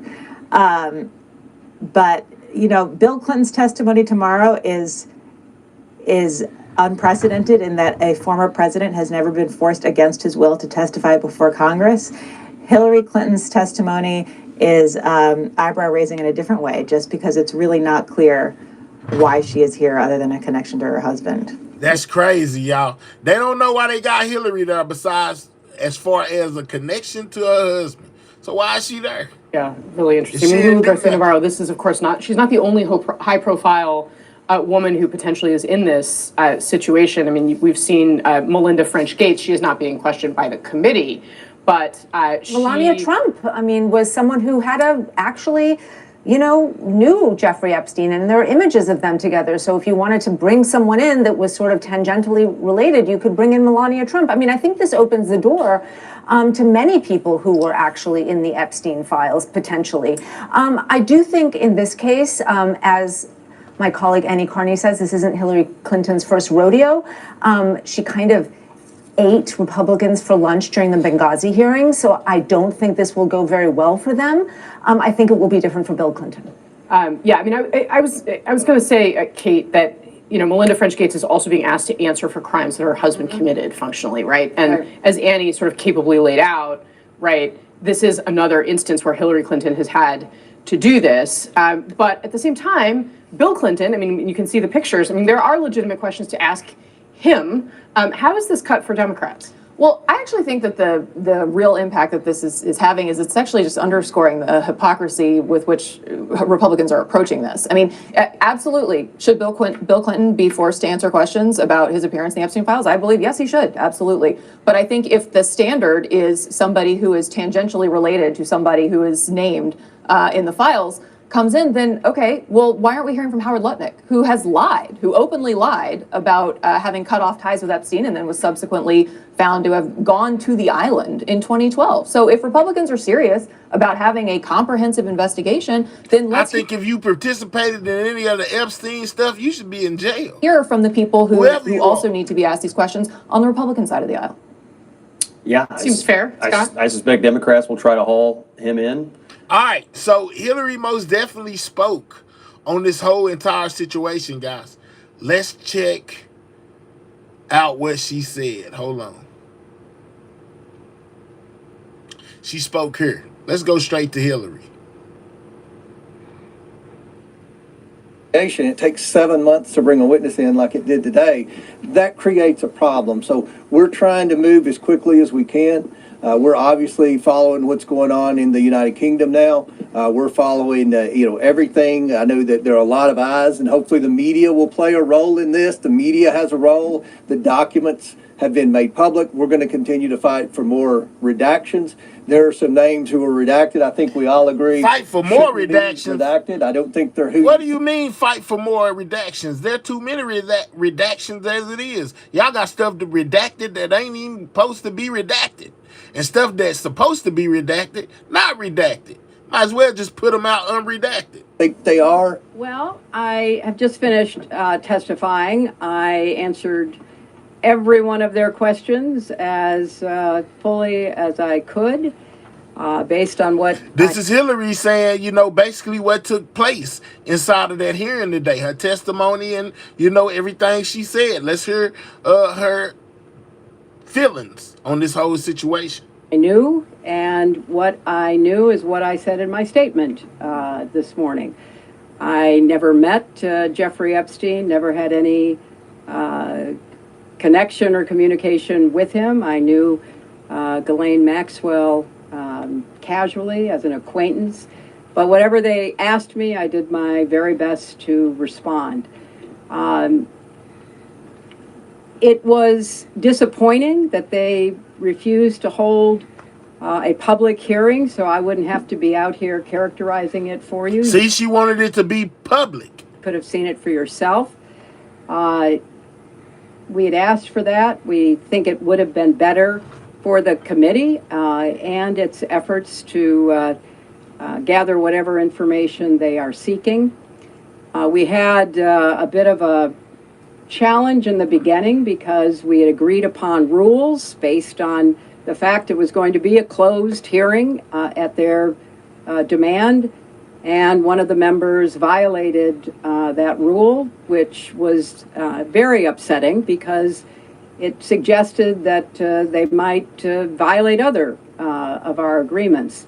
So we had to cease the hearing for a period of time until we could get assurances that no rules would be broken going forward, and we returned to answer questions repetitively, literally over and over again. I don't know how many times I had to say I did not know Jeffrey Epstein. I never went to his island. I never went to Hillary say she didn't know him at all. She didn't go to his island or any of that. That was all Bill. Homes. I never went to his offices. So it's on the record numerous times. It then got, at the end, quite unusual because I started being asked about UFOs and a series of questions about Pizzagate, one of the most vile, bogus conspiracy theories that was propagated on the internet, that was serving as the basis of a member's questions to me. So I can only say that the best exchange that I had came at the very end, when, contrary to every other deposition they have taken, no Republican member asked any questions about Jeffrey Epstein or Ghislaine Maxwell to anyone else they have deposed. And in fact, the Republican members didn't even show up for the deposition of Les Wexner. And when I said that, I had to point out that the only questions that any Republican member asked of any of the people they deposed was of former Attorney General Bill Barr, when Chairman Comer asked him about the allegations, in his view, about Russia's involvement in my election in 2016. Criminal activities came to light, and that he was charged and sadly given a sweetheart deal, which, as I said in my statement, had that not happened, perhaps his predatory behavior could have been stopped earlier. But I think it is fair to say that the vast majority of people who had contact with him before his criminal pleas in 2008 were like most people. They did not know what he was doing. And I think that that is exactly what my husband will testify to tomorrow. Do you believe this was a fair hearing, and do you still want to testify publicly even though you gave this deposition? Well, I'm not going to do it again. They had a chance to do it in public, and I wish they had done it in public. And I think they're making the wrong decision, avoiding doing it in public. I thought it was very repetitive. I thought that they asked literally the same questions over and over again, which didn't seem to me to be very productive. And then, as I said, toward the end, there were other questions that were totally off subject. So if they are going to fulfill their responsibilities to literally investigate the investigations, which is what they originally said was the scope of their work, I think they could have spent the day more productively. Madam Secretary,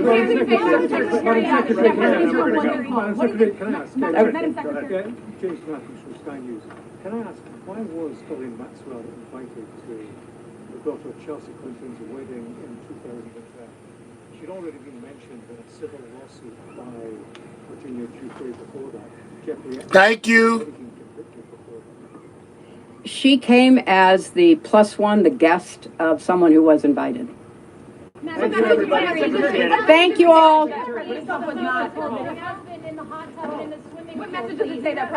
I don't know when the video will be out. I don't know when the transcript will be out. We've asked that they be out as quickly as possible, and then you can see everything. Thank you. You've been watching former Secretary of State Hillary Clinton speak after testifying before the House Oversight Committee about convicted sex offender Jeffrey Epstein. Let's go now to CBS News congressional correspondent Nicole Killion, who's been following today's developments. So, Nicole, what did we learn today from Secretary Clinton? Well, I know you were just getting ready to play the portion where the secretary did take a few questions from the media, including from CBS News. And I asked her if she still wants to testify publicly, because at the end of the day, that's what she and her husband, former President Bill Clinton, called for. However, Chairman Comer said that they had to do these depositions first, and then he would potentially consider doing a public hearing. But she basically said, no, this was it. Ideally, they wanted this to be a public hearing, but short of that, she feels that she has certainly done her part. And she characterized this proceeding, as you heard her there say, that this was very repetitive in her view, that she was asked over and over and over again about Jeffrey Epstein and kind of had to give the same answer over and over and over again, that she did not have any interactions with him. She did not meet with him. She did not go to his island. She's never been to his home, his offices. And she said that she made that statement a number of times. You also heard her there talk about some of the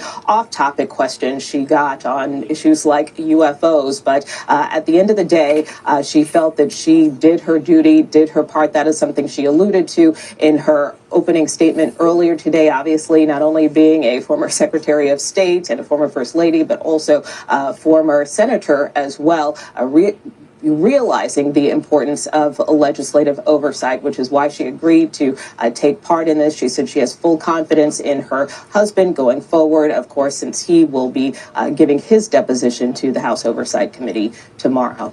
All right, Nicole Killion, thank you very much. All right, so we seen what Hillary had to say, guys. This is some of the, hold on, matter of fact, let's go to Chuck Schumer, guys. He most definitely spoke out about all of this and called it a huge government cover-up. He says Chuck Schumer accused DOJ of Epstein files cover-up. Let's go.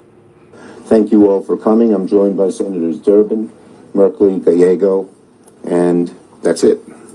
We may have a few more coming. Well, it's been 99 days since Congress passed the Epstein Files Transparency Act. The American people sent Donald Trump a clear and simple demand: release the Epstein files. Donald Trump said he wants to turn the page on the Epstein files. Democrats are not going to let Donald Trump turn the page. It was not a suggestion, not a request. The law requires the DOJ to release all the files, not just some of the files, not just the ones they pick and choose and want to do. Since then, we've seen the Justice Department break the law and continue to hide the truth from the American people. Let me be blunt. There's a massive cover-up going on in the Justice Department to protect Donald Trump and people associated with Jeffrey Epstein. As we expected, Trump, Bondi, and their minions have played games with the release of these files. They release some documents that they want to release and continue to hide others. The American people see right through it, and they're all asking the obvious question: what is Bondi trying to hide? President Trump, what are you trying to hide? That's the question the American people are asking. What is being hidden, guys? Senate Democrats' Epstein Working Group, including my colleagues here with me, have been preparing for this very scenario. We saw what they were doing. And so we're working with victims' attorneys, we're working with legal experts, we're working with people very familiar with this case to ensure full compliance of the law. We know the administration's withholding some documents unlawfully. Yesterday, news outlets reported that several memos detailing a woman's accusation against the president from when she was a minor have been withheld. What we just heard from Law and Crime, guys. So Schumer saying that's true. Held from the public. We know they're abusing redactions to hide the truth. Hundreds of pages are completely blacked out. Co-conspirator identities remain hidden while survivors have been exposed. We're here today to put a shot across the bow of the Department of Justice and the Trump administration that we are going to reveal this massive cover-up. We will not rest. It's an all-out oversight effort. We're going to pull on every thread. We're going to chase every lead. We'll talk with whistleblowers. We will get to the truth. Our working group Senate Democrats will go review the unredacted files in the coming days. Let me repeat that. Our working group Senate Democrats will go review the unredacted files in the coming days. Pam Bondi should listen carefully. The truth will come out. The whole ugly truth about what she's doing to protect people in the files will come out. The whole world is going to know exactly what she knew, when she knew it, and what she did to cover it up. Democrats are going to hold Pam Bondi and everyone involved at the DOJ accountable for this cover-up. Today, we are demanding that Department of Justice and the FBI preserve records on what transpired behind the scenes. We want to know who was involved in the decision to hide the truth. And a warning to the Trump cronies working on this: we will know if you are destroying documents and evidence. You will not outrun the law. You will not outrun the truth. This isn't political. The survivors deserve the truth, and the American people are demanding it. Democrats and Republicans agree the American people deserve the truth. So Donald Trump, stop hiding, stop delaying, come clean. Stop hiding, stop delaying. And if you don't, Democrats will make sure the truth comes out. Our next speaker is Senator Durbin.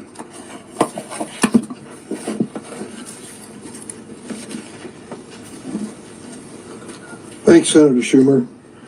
With the Epstein files, the Trump administration had an opportunity to secure a win for survivors, for accountability, and for transparency. But after mishandling the files for a year, it took an act of Congress to force Pam Bondi and Kash Patel to even consider providing justice. Even after the passage of the Epstein Files Transparency Act, the Trump administration decided to violate federal law to protect the rich and powerful.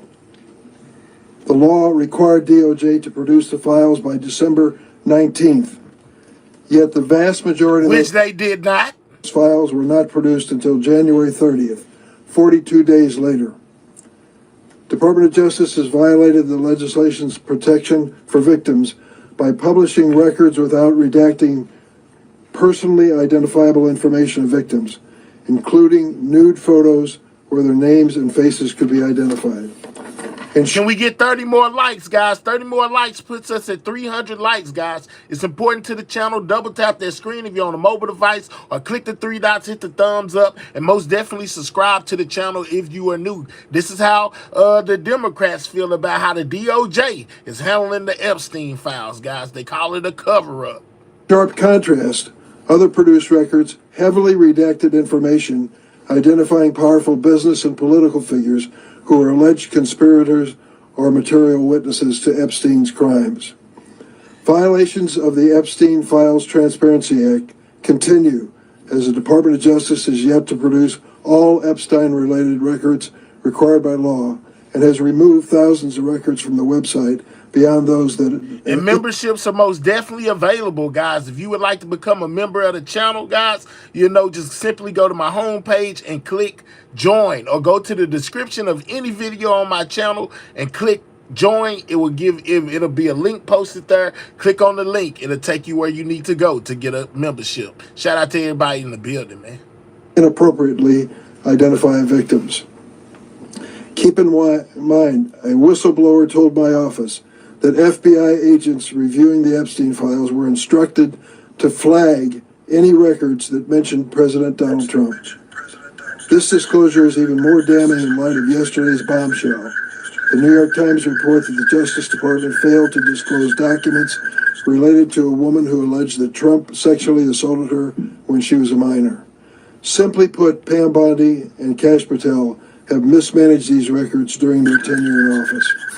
That is why, as ranking member of the Senate Judiciary Committee, I'm joining our leader, Charles Schumer, in a letter to the Justice Department and FBI requesting the preservation of records related to the management of the Epstein files over the course of the Trump administration. Preserving federal records and safeguarding information critical to congressional oversight is a legal obligation that all department employees are required to meet. As I told General Bondi during last year's Judiciary Committee oversight hearing, quote, eventually you're going to have to answer for your conduct in this. You won't do it today, but eventually you will. The survivors deserve better. It's clear that Donald Trump and his Republican enablers are executing. What in the world is going on? Can y'all hear good out there? Yeah, I see I got feedback for some.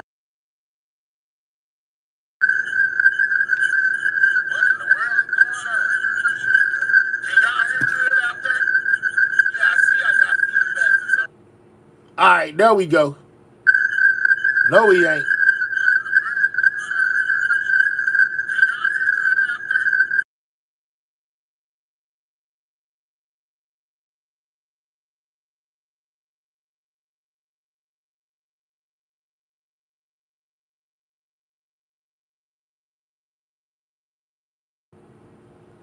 What about now?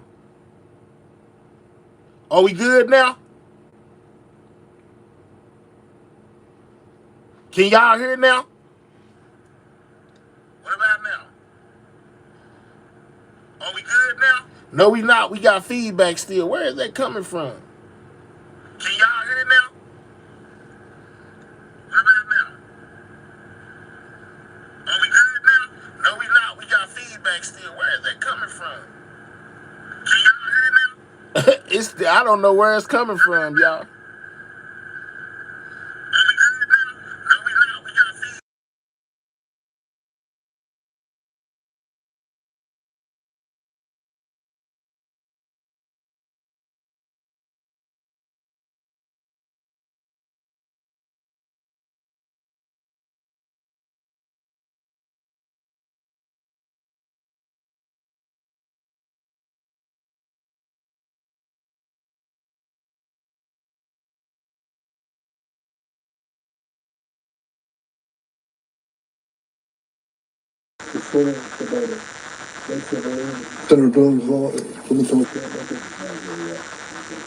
Senator Bill, Senator Murphy. Yeah.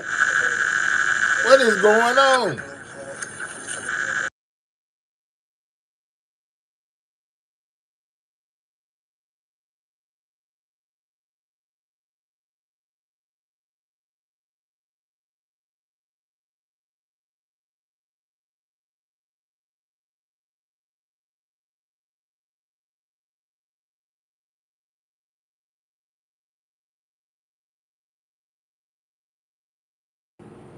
I don't know. We might have to end it, man. I don't know why I got feedback.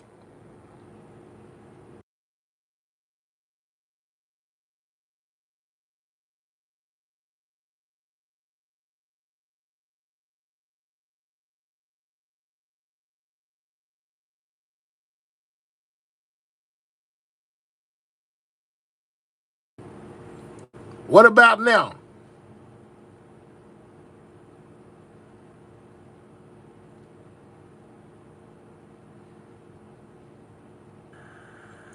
What about now?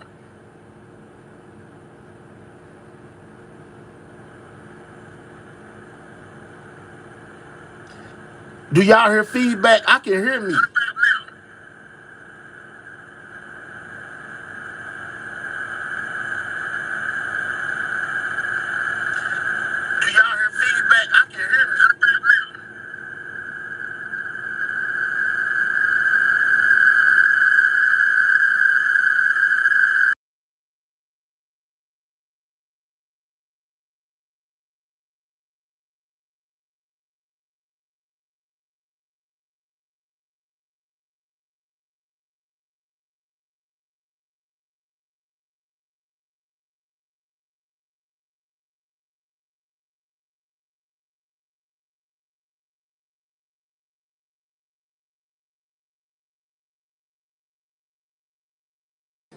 This is wild, man. This feedback is crazy. I don't know where it's coming from either.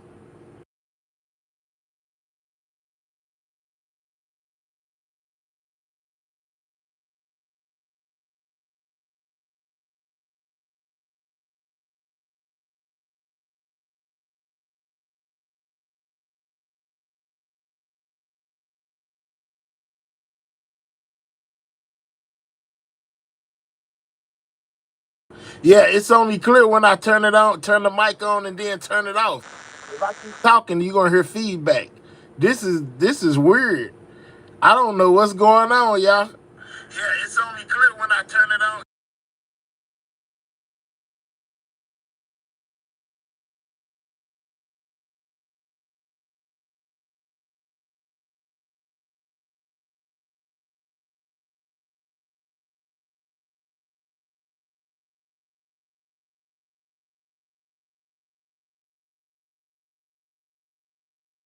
Ray Lujan in the Senate was crystal clear. No record shall be withheld, delayed, or redacted on the basis of any of the following: embarrassment, reputational harm, political censorship, including any government official, public figure, or foreign dignitary. Well, here we are. Those 99 days have passed, and what we have seen is the files have not been released according to the law. We have seen that victims' names and photos that were supposed to be redacted weren't redacted, and all kinds of redactions appear to have occurred for folks who are potential perpetrators. And we're seeing the Epstein files reverberate across. See, it's still feedback. Do y'all hear feedback? And we're seeing the Epstein files reverberate across. See, it's still feedback. Do y'all hear feedback? And we're seeing the Epstein files reverberate.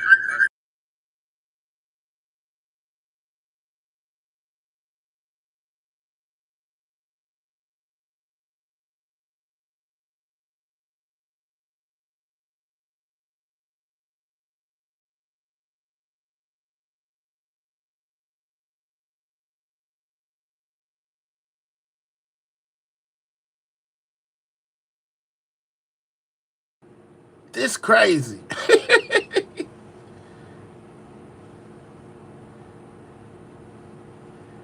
That's crazy. I don't know, man. That's crazy.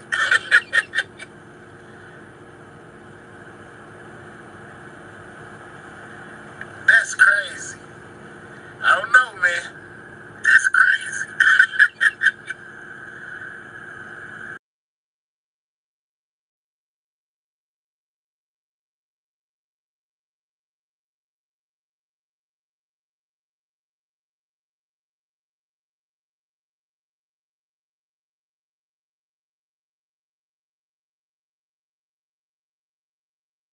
Yeah, let me go out and come back and see if that fix it.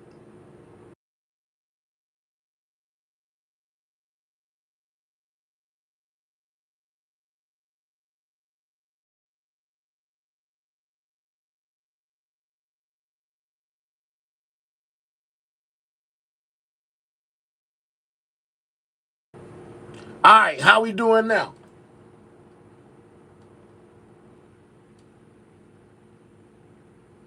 How we sounding now, y'all? Can y'all hear me? No echo, everything's fine. Can y'all hear me? Let me know. Can y'all hear me now?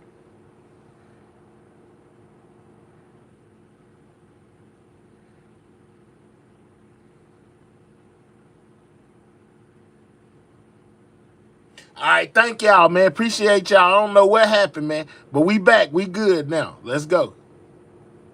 The world, the Prime Minister of Norway, the former ambassador from Britain to the United States, King Charles' brother.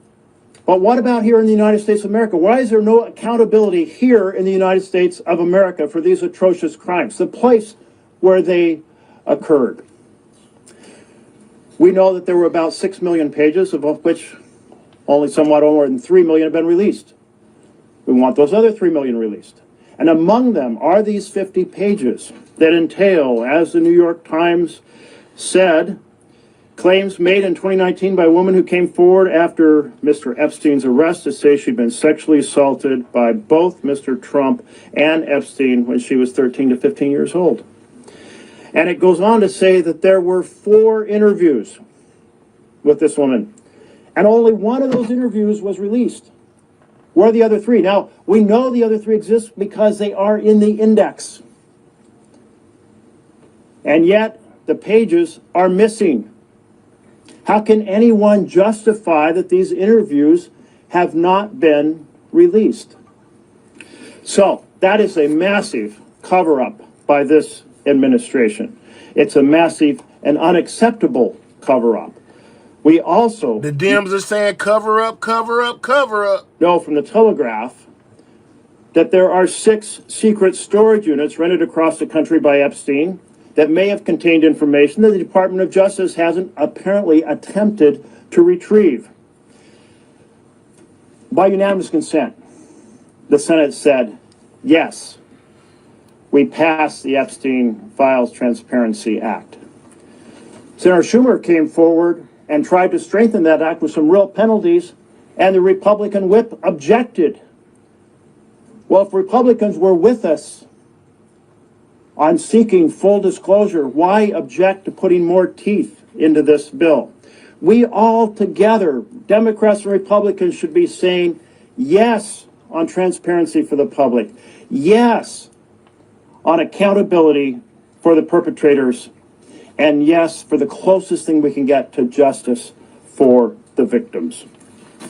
Senator Gallego has been relentless on this issue. Senator Gallego. Thank you. As we stated, princes, CEOs, the most powerful men in the world are being held accountable everywhere except the United States, where we are supposed to be a country of equal justice under the law. We are actually proving quite the opposite. You know, what we're proving here right now, what the Republicans are proving right now with the help of Donald Trump and Attorney General Pam Bundy, is that if you are part of the Epstein class, if you are rich enough, you are powerful enough, you can do some really horrific things. Raping children, raping women, engaging in sex trafficking. And this administration, the Republicans, will engage in an active cover-up for you. And even more so, now we're getting more... This is the Democrats speaking on how they feel. They feel like Trump and them are hiding things, guys. Basically calling this a government cover-up. Reports of some real serious allegations of this president from a minor, a woman who was a minor, that is accusing the president of some very serious crimes. The American public deserves to know what happened, who was involved. Not just President Trump, but everyone else involved, all these powerful men that are still walking around the United States right now. We're only talking about a couple years removed, a decade removed from a lot of these allegations. These men are still in power. These men are still potentially victimizing women, victimizing children. And the fact that this administration is actively covering up past crimes potentially means they're covering up current crimes. It's time for us to have full transparency. It's time for us to have accountability. It's time for us to throw some people in jail that did some really horrible stuff against kids in this country. And the fact that Donald Trump and the Republicans, after talking a big game for so many years about going after pedophiles, are actively covering up for pedophiles right now should tell you exactly what is wrong with this administration. I unfortunately am going to have to go read those redacted files next week. It's one of those things that you don't want to do. The disgusting nature of what I'm going to find on there is going to, probably make me very ill. But because we have an administration that's actively covering up for pedophiles, we have to take this step. Covering for PDF files, allegedly. But that's what he said. This is crazy. And we have to take the step to keep them accountable and to expose all these pedophiles that are still in power right now all over this country. Thank you.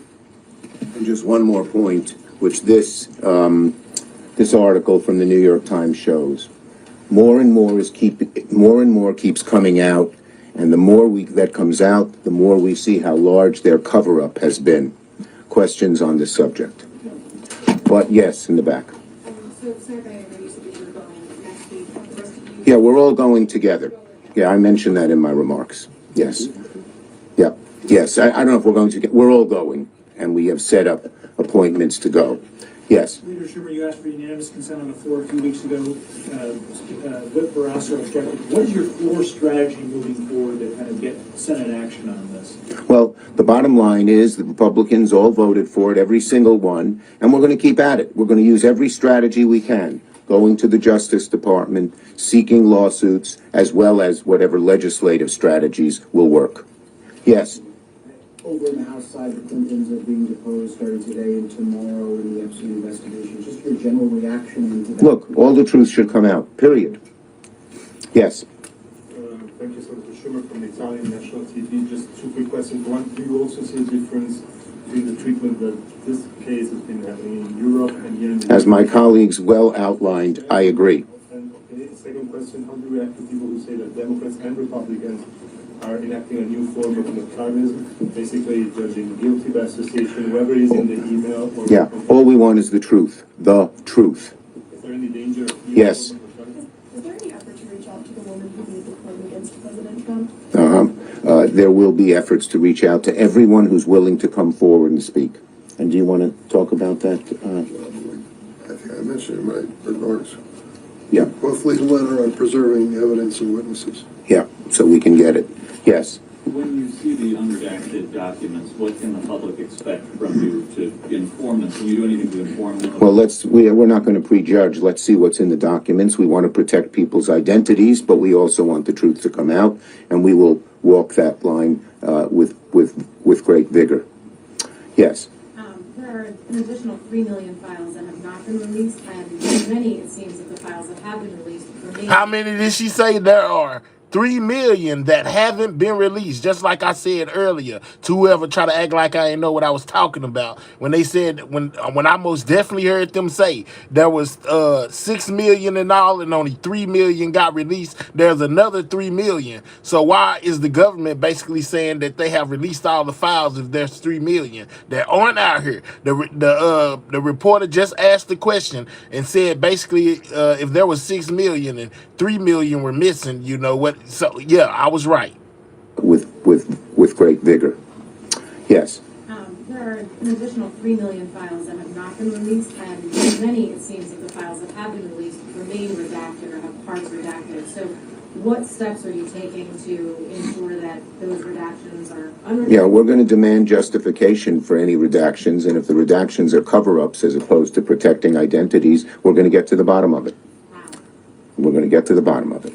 Schumer say they getting to the bottom of it, y'all. They getting to the bottom of it. And it must be some kind of truth to something, because 7 FBI agents got fired today, guys, for basically, it says FBI records tied. FBI records tied to Trump accuser missing from Epstein files. Let's go. There are growing questions this hour about dozens of records that appear to be missing from the Epstein files. According to a CNN review, those records in question are FBI witness interviews, and 3 of the missing interviews are related to a woman who accused both Jeffrey Epstein and President Trump of sexually assaulting her decades. Which we just looked at on Law and Crime. They gave you her whole little rundown, her part of her, what she had to say regarding these 2 and what's missing in those files, man. Recordings and everything are missing. They said like she was interviewed, and basically there's recordings that aren't in the Epstein files. The top Democrat on the Oversight Committee is among those expressing concern. I went to the DOJ file search room yesterday to look for these documents that are in the manifest document, and they should be in there, and they're not there. These documents relate to a survivor that has made serious allegations about the president. What's important now is that the DOJ explain to us why were those documents removed. CNN's Kara Scannell joins us now. They So, want Kara, to know why they what was do we know removed, about guys, the so they specifics most of these definitely were documents? removed. Well, Erica, the CNN investigative team have taken a look into these records, and they found that there are dozens of files that are missing. And the way that they were able to do this is they looked at the serial numbers that were on an evidence log provided to Epstein's accomplice, Ghislaine Maxwell. And looking at those serial numbers, discovered that there were dozens of them missing. And these all relate to 302s. That's the FBI form for witness interviews. And there are 325 included on that list, but there are 90 of them missing. And within those 90 that are missing includes three from... Where are the 90 missing files, guys? Yeah, they said they were taking them down and redacting stuff and putting them back up. They should have never took them down, because when you take them down, they can be tampered with. Woman who said that she was sexually assaulted by Jeffrey Epstein going back to when she was as young as 13 years old. And she also made an allegation that she was sexually assaulted by Donald Trump in the 1980s. Now, we went to the White House with this. They said that these are false allegations and it's just sensationalist. The Justice Department said that they have not deleted any documents, and that they said that if there are documents that are not on the public website, that's either because they were duplicates, privileged, or part of an ongoing investigation. We have seen with the release of these records on the public website that sometimes documents are there, they're taken down, then they're put back up. It's unclear if there is any process that is underway related to these specific documents and these allegations against Donald Trump. Donald Trump, though, has not been accused of any wrongdoing. He's not been investigated for any wrongdoing. And it's unclear what happened to these specific allegations by this woman who spoke with investigators in 2019. There was another record in the files, a summary from the FBI about a number of these salacious allegations, and it said that one person claimed abuse by Trump but refused to cooperate. So if that is that same person, it could be that they just reached a dead end. But of course, Democrats are calling foul, as they have repeatedly, about the Justice Department's process of publicizing the records that are required under the law and redactions that they have taken. Hours after this story broke today, the Justice Department responded to questions of where these documents are, saying, where are the documents flagged by the public, the department is currently reviewing files within that category of production. Should any document be found to have been improperly tagged in the review process and is responsive to the act, meaning the law that forced them to publish all of this, the department will, of course, publish it consistent with that law. My source tonight is California games, guys, who is a Democrat on the House Oversight Committee. And thank you for being here. When you hear that response from the Justice Department, do you believe that's sufficient? Thanks so much for having me, Caitlin. And the answer is no, it's not. They are not responding to the law. And at this point, I think it appears clearer and clearer every day that they are knowingly violating and willfully violating the law that we passed, that Donald Trump signed into law, requiring them to turn over every responsive document. And I want to be clear, just to clarify two things that I think you alluded to. One, Donald Trump is accused of sexually assaulting a child in those memos that you mentioned. Two, that it's not just a few dozen documents that are not being turned over. Fully half of the documents that we're aware of, some 3 million documents, have not been turned over by the DOJ. They claim they fully responded, and yet we've found over and over again, and I can tell you that oversight Democratic staff have confirmed what you have found, that these documents are missing. They were not turned over, even though they were very clearly responsive to the questions that we asked.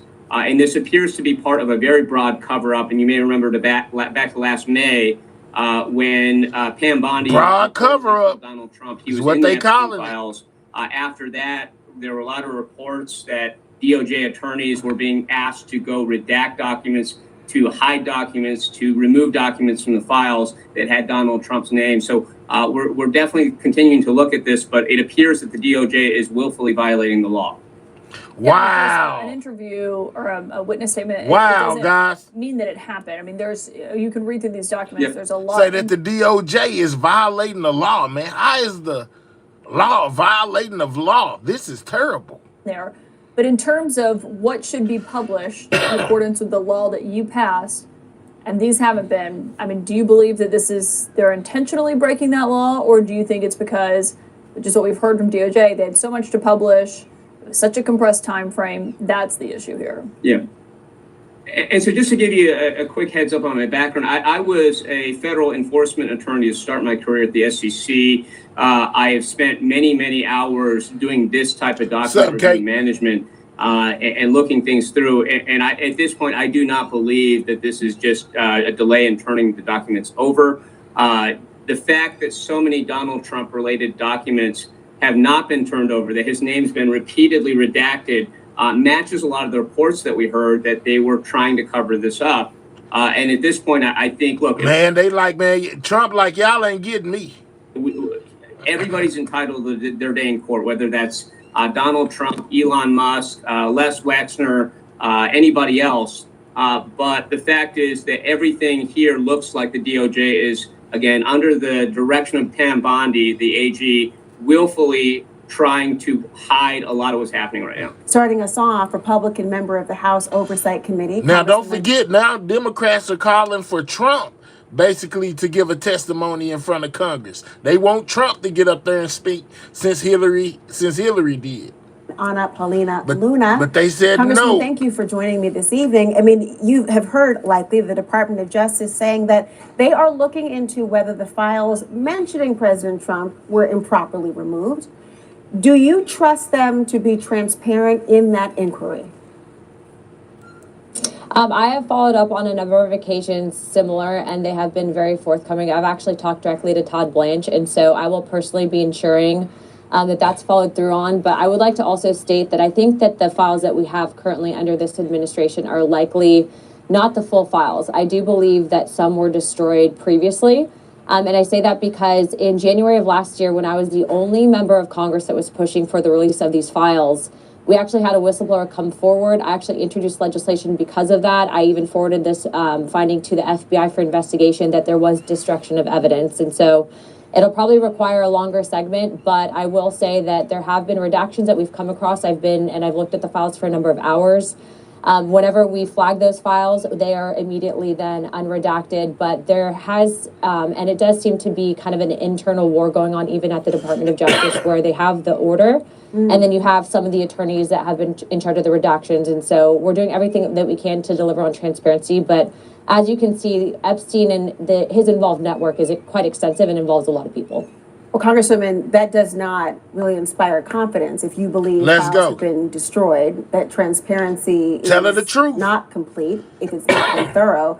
How can the American public, who are not privy to what you say you've seen, who do not have access to the files, how can they be confident that the Attorney General, Bondi, leading this charge, or others who are in charge of providing documents, that they really will do so in the interest of justice? Well, I think that, for starters, you have a bipartisan oversight committee actually working to not cover up, but actually go into all of this, right? We're interviewing the... Now, you said it right, cover up. But to be clear, I mean, the destruction of evidence occurred under previous administrations, and that in itself, if you look at the network that was involved with Jeffrey Epstein, I mean, to think that there aren't shady things happening in your government, I think would just be a lie to the American people. The fact is that we did have someone come forward. They did say that there was destruction of evidence under the former deputy director of the FBI. And even if you're looking at the original plea deals that Jeffrey Epstein was given, you know, when he was first charged and then also more recently when he then committed suicide in New York, I mean, he should have never gotten off. He should have never had his sentences dropped down to the way that he did. And there are marks of intelligence. He shouldn't have. He should have been locked up forever. Surrounding this as well, whether it was foreign or, you know, our own. But I don't think that we're ever going to get the full picture. And so I think that when you're talking about this story as a whole, these things, we try to be transparent. I'm telling the American people directly on my social media is what I'm finding out as we learn them. But I think the Jeffrey Epstein case in itself will kind of go down in history as one of those things that we might not fully ever get the answers on. All right. So, Cupcake, I heard you type this. All right, so behind these documents and the way that they've been handled, 7 FBI agents tied to Trump classified document cases have been fired, guys. Check this out.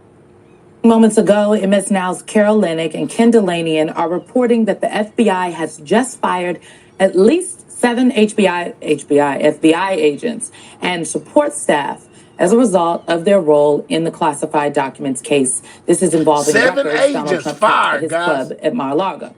Now, that is according to 3 people familiar with the matter. An FBI spokesperson did not immediately respond to a request for comment on the terminations.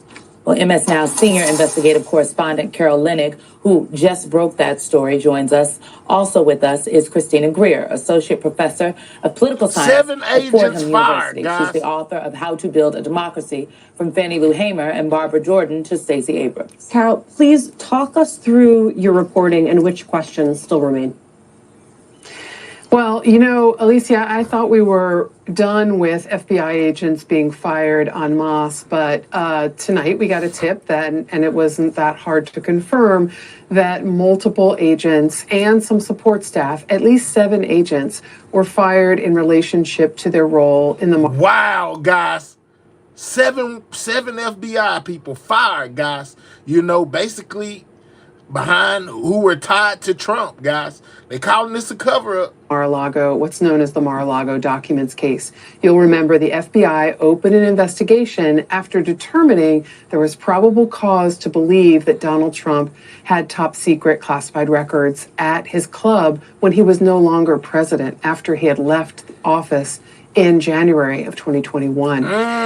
These individuals who were fired, we are told by sources, were fired because they played some role in seeking investigative materials and specifically phone records, metadata about the phone calls of Kash Patel, who is now the FBI director, and Susie Wiles, who is now the chief of staff for the White House. Oh, Kash, you better get it together, boy. Now is interesting because the FBI director fired, or his predecessor fired, many FBI agents immediately after Donald Trump's inauguration. So the question arises, why now are these individuals considered suspect or unprofessional or violating their oath of office?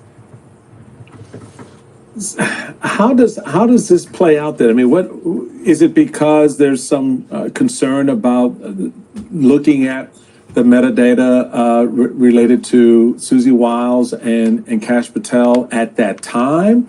Help us understand what the thing is that relates to the firing of these individuals. Great question, Michael. And I know a thing or two about how Kash Patel and Susie Wiles were both being examined in this investigation back in the day when it started in February of 2022. The documents case took a lot of twists and turns during the Biden administration, but one of the things that the FBI was looking into was that Kash Patel made the claim famously in the summer, I believe it was May of 2022, that he had personally seen Donald Trump, when he was president, declassify a whole host of records. And the FBI was trying to figure out, was that a bogus claim, or was there any veracity to it? With regard to Susie Wiles, she was very prominently the head of Donald Trump's Political Action Committee when he was considering running for office again. And there was a tip the FBI was hunting down at the time of this classified documents probe when Trump was out of office and Biden was in office. The tip was that Donald Trump had been on a private plane with Susie Wiles and had shown her a classified document, which would be illegal to both have a highly classified document and show it to someone who did not have clearance to review it. So these are 2 potential reasons. We don't know yet, Michael. Mm-hmm. All we know is that these people have been fired. And one more detail, they were fired the same day or within 24 hours of a story breaking that revealed that Patel and Wiles' phone records had been obtained. Just the metadata of who they called, when they called them, nothing about the content.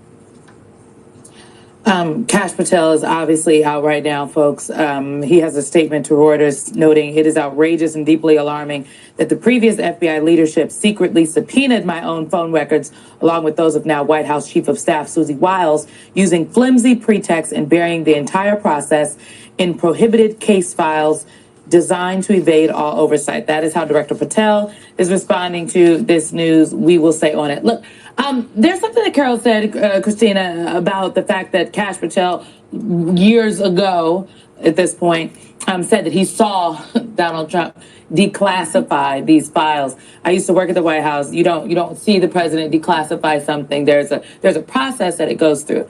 That being said, I do think there's something about the fact that there seems to be, if you're just a regular person sitting at home, turning on the TV, like, well, what did Kash Patel do now?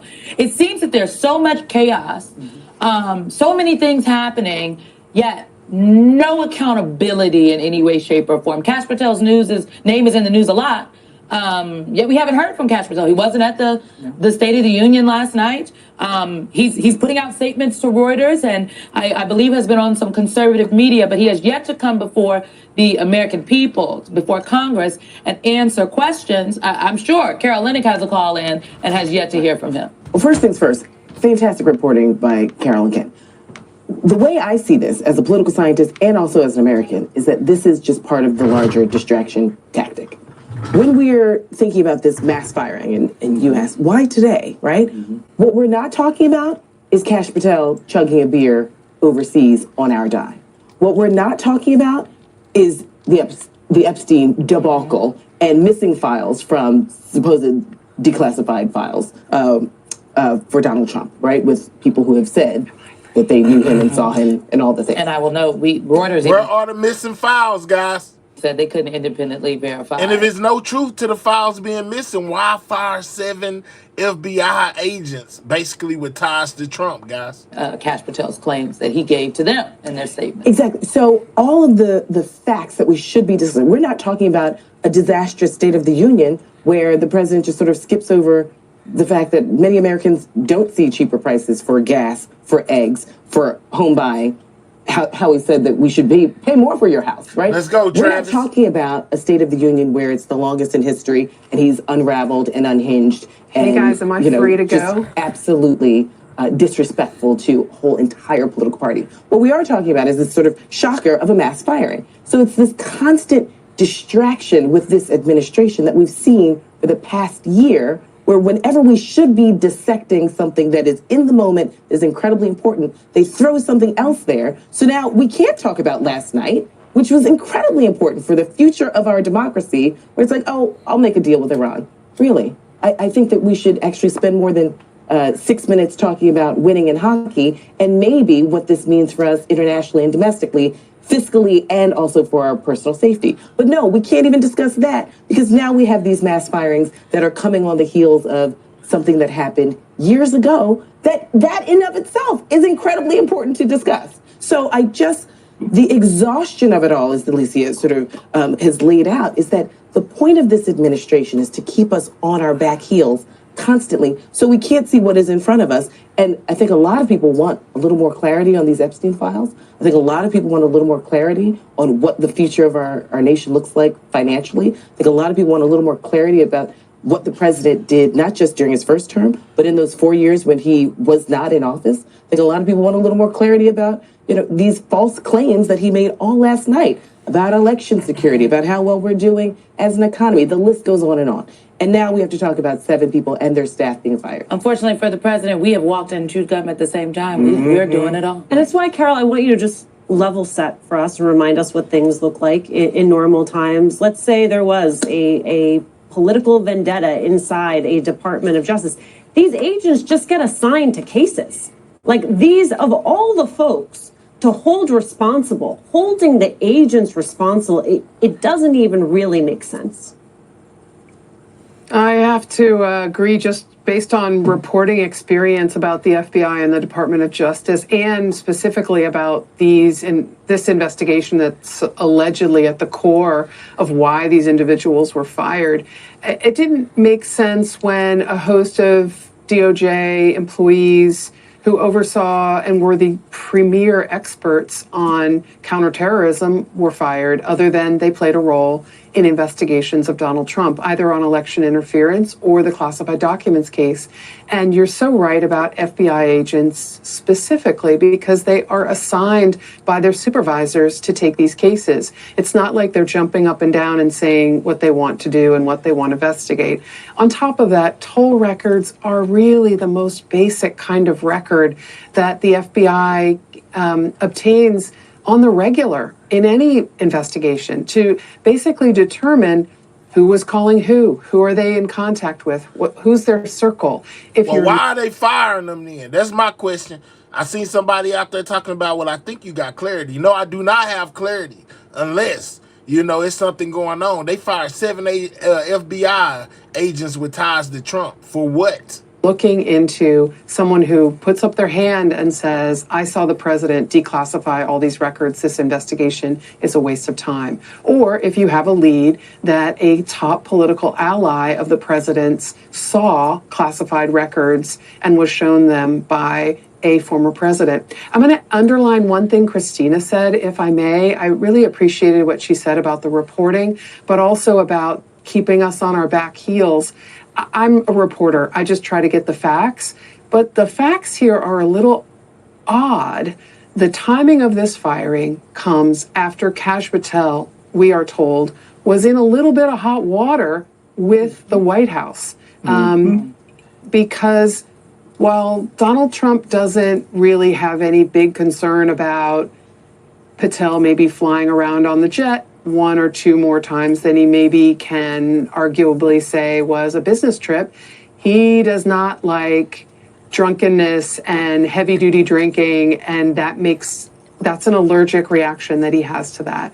We heard from the administration that Patel was in a bit of trouble. So it's really interesting that now the White House Chief of Staff, who makes all the decisions about personnel, ultimately, she's the final word. It's now interesting to see people fired in her name in defense of That's her, crazy. Allegedly. That's crazy, y'all. 7 FBI agents fired, guys. Why though? Why is my thing. Why would they? And don't forget, Hillary most definitely spoke to Congress today. You know what I'm saying? Amid new fallout tied to the Epstein files. Right now, former Secretary of State Hillary Clinton all over the place. Behind closed doors near her home in Chappaqua, New York, for a deposition for the House Oversight Committee as part of its Epstein investigation, with committee members set to question former President Bill Clinton tomorrow.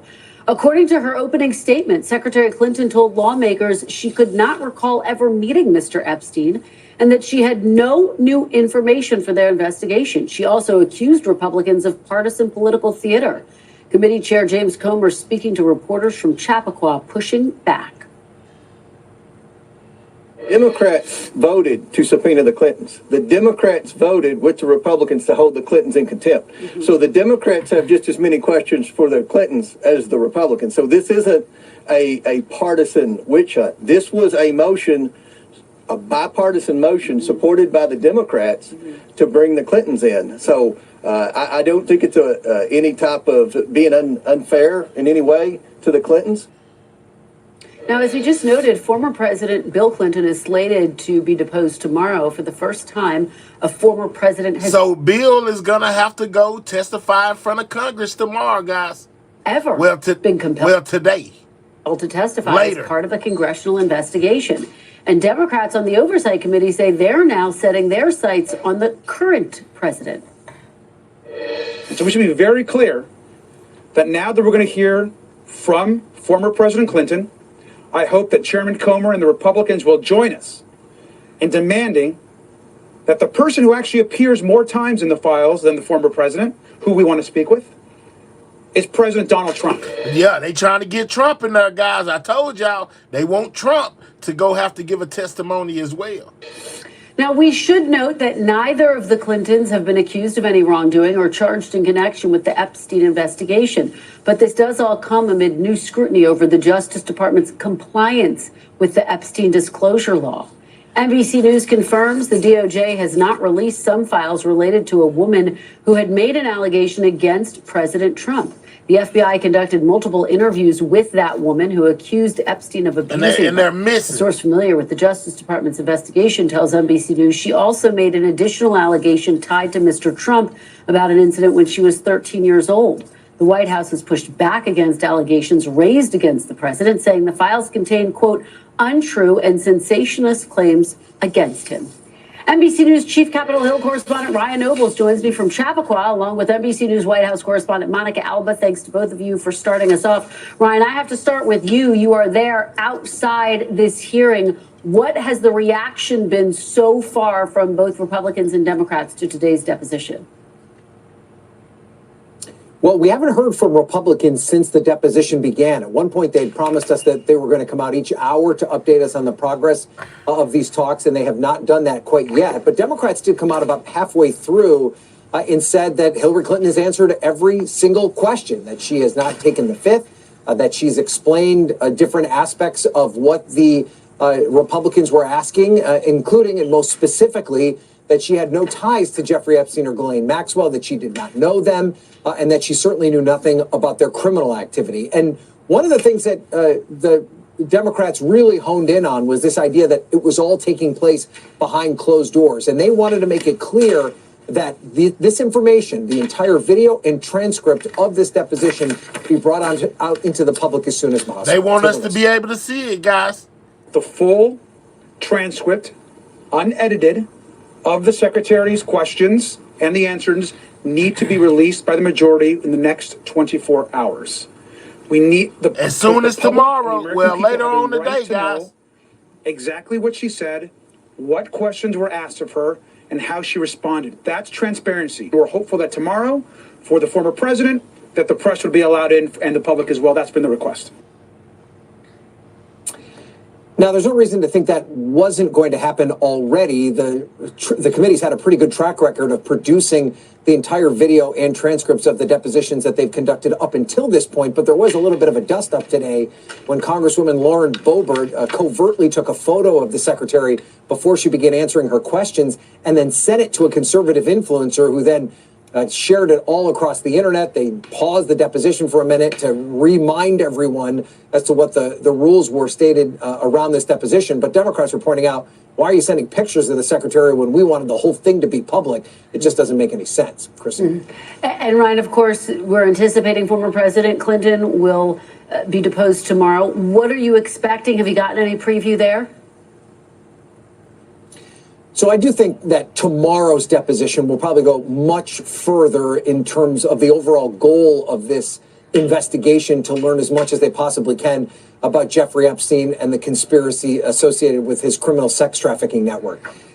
Hillary Clinton, there's just no evidence that she had any sort of relationship with Jeffrey Epstein or Ghislaine Maxwell. The same cannot be said for President Clinton. There is a long track record most definitely of information in the files that shows him with Jeffrey Epstein.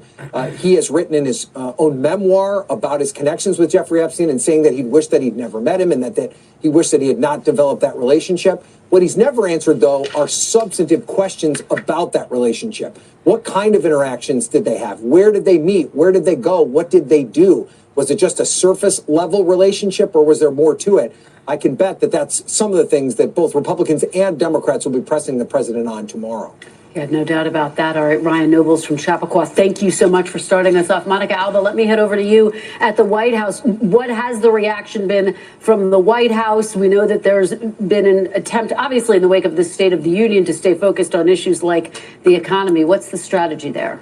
Absolutely, Kristen. But I think in the words of a senior administration official some time ago, since we've been talking about this issue overall for so long, this is the one that kind of hangs over the White House that just doesn't go away. And the president has been clear in the last couple of months that he did push for that transparency. He signed that legislation into law to get the initial files out.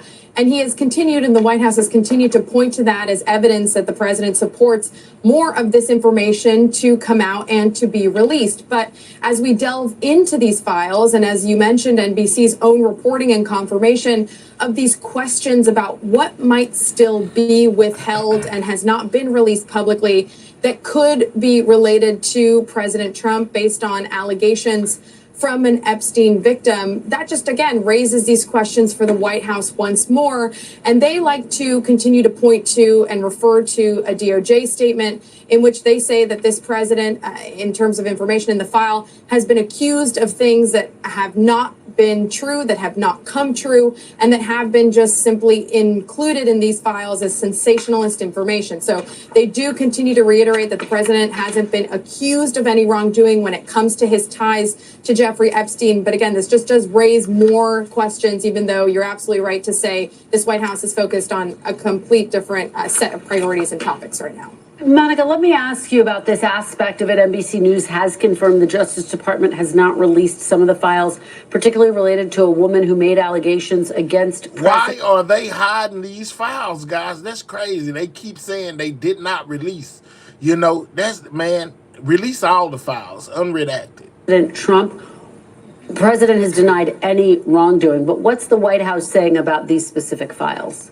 Yeah, and they are really overall pointing to what Attorney General Pam Bondi said some time ago, which is that all of the files that they plan to release have been released. That is the Trump administration view of this, and that if there's additional information out there, there was reason to withhold it that needed to be part of that justification, either to protect the identity of somebody or because it included information that, again, for whatever reason and determination, DOJ decided it shouldn't be made public. So this is a White House that is essentially trying to argue that this is case closed. But again, I think the public pressure continues and the president is likely to face more questions about this in the days ahead. Yeah, I think you're right about that. Mon, let's shift gears for just a second. The Washington Post is reporting today that activists are coordinating with the White House on what they're describing as a draft executive order. It would effectively give the president authority over voting ahead of November's midterm elections. They're alleging that China intervened in the 2020 election. What are you hearing? What are your sources telling you about this effort?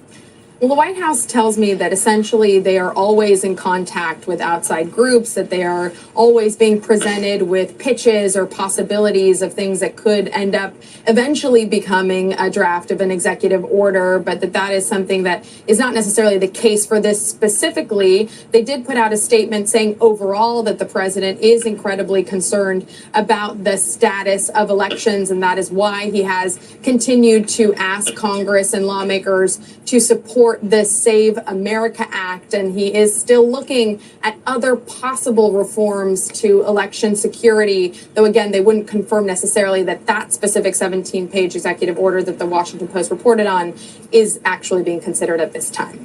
Kristen. All right, Monica Alba, thank you so much. We really appreciate it. Joining me now, Democratic Congressman Suhas Subramaniam of Virginia. He's a member of the House Oversight Committee. Thank you so much for joining us. We really appreciate it, Congressman. So we got 7 fired FBI agents, missing documents, Hillary Clinton, Bill speaking tomorrow. Man, these Epstein files, man, are getting wicked, man. It just shows you how some of these rich and powerful people are extremely disgusting. Thank you for having me. So you were in the room. What are your biggest takeaways so far from the deposition of Secretary Hillary Clinton? Well, my biggest takeaway is she shouldn't be deposed. I mean, there's really not much information that she could provide us. Certainly, we're happy to talk to anyone who has information about Jeffrey Epstein, Ghislaine Maxwell, but she certainly seems to not have much information to provide us. And it's very interesting to see that, Les Wexner, who bankrolled Jeffrey Epstein for many, many years, when we had a deposition of him in Ohio, 0 Republicans showed up. Yeah, here they are. There's about 10 or 11 Republicans here to depose Hillary Clinton. It just shows the partisan nature from their end on this investigation. Well, we're going to continue to investigate and make it nonpartisan on the Democratic side. Very quickly, because Secretary Clinton, in her opening statement, said she doesn't recall ever meeting Jeffrey Epstein. Did she affirm that under oath during the deposition? One thing I would really like is for the transcript to be released within the next 24 hours. We're technically not supposed to say anything specific from what happened, but I would say that when the transcript is released, we will see a lot of people be surprised by how good Secretary Clinton was, as well as how embarrassing it was for Republicans to try to figure out how to corner her, and yet she ran circles around them today. And so I think we're going to asked for that transcript to be released so that the American people can see that Republicans were, staking their claim and trying to make somebody said, "Duh, she's a lawyer." Enough said. Okay, let's go. And try to say that this is a Democratic hoax and blame Democrats when it really was not. And I know you're criticizing Republicans for focusing on Hillary Clinton, but 3 Democrats on your committee did vote to hold her in contempt for initially refusing to testify. If she had nothing to say, why do you think they voted to hold her in contempt? Well, I think they wanted to be consistent with the fact that we don't want people evading our committee. I would say that, the Clintons, did eventually show up and we did make this happen. So they're here now. They're answering questions. But certainly we don't want our committee to be, run over. This administration has done that the most. We also, in that same vote, tried to hold Pam Bondi in criminal contempt. But the reality was this Republican majority didn't want to do that. Pam Bondi didn't tell them nothing. She reversed whatever question they asked. I said, look at Pam. Pam was acting up. But Pam Bondi and Donald Trump and others in this administration continue to withhold 2.5 million files, and that's what makes it difficult to do this investigation. And I know you can't provide specifics, but broadly speaking, did Secretary Clinton give any insight into her husband's relationship with Jeffrey Epstein or any new details in that regard? I think we're going to find out more about what President Clinton has to say tomorrow and his involvement. And, that's why he's here. And certainly I think there'll be more members of our committee here tomorrow because they're very interested in his testimony. Let me ask you, because Congressman Robert Garcia has said this now sets a precedent for the committee, speaking to President Trump potentially, who's also, of course, been named in the Epstein files. Do you think that is something the Democrats will continue to press for? He has denied any wrongdoing. I think again, if they're going to bring in former President Clinton, who has been seen in the files a fraction of the amount of times as President Trump, we should be bringing in President Trump, and we should be bringing him in now. If we want answers about his involvement and why he refuses to release all of the files, he's the best person to talk to, right? And so we should get past just press gaggles and one-off answers and get him in our committee telling us what's going on. I would absolutely support that.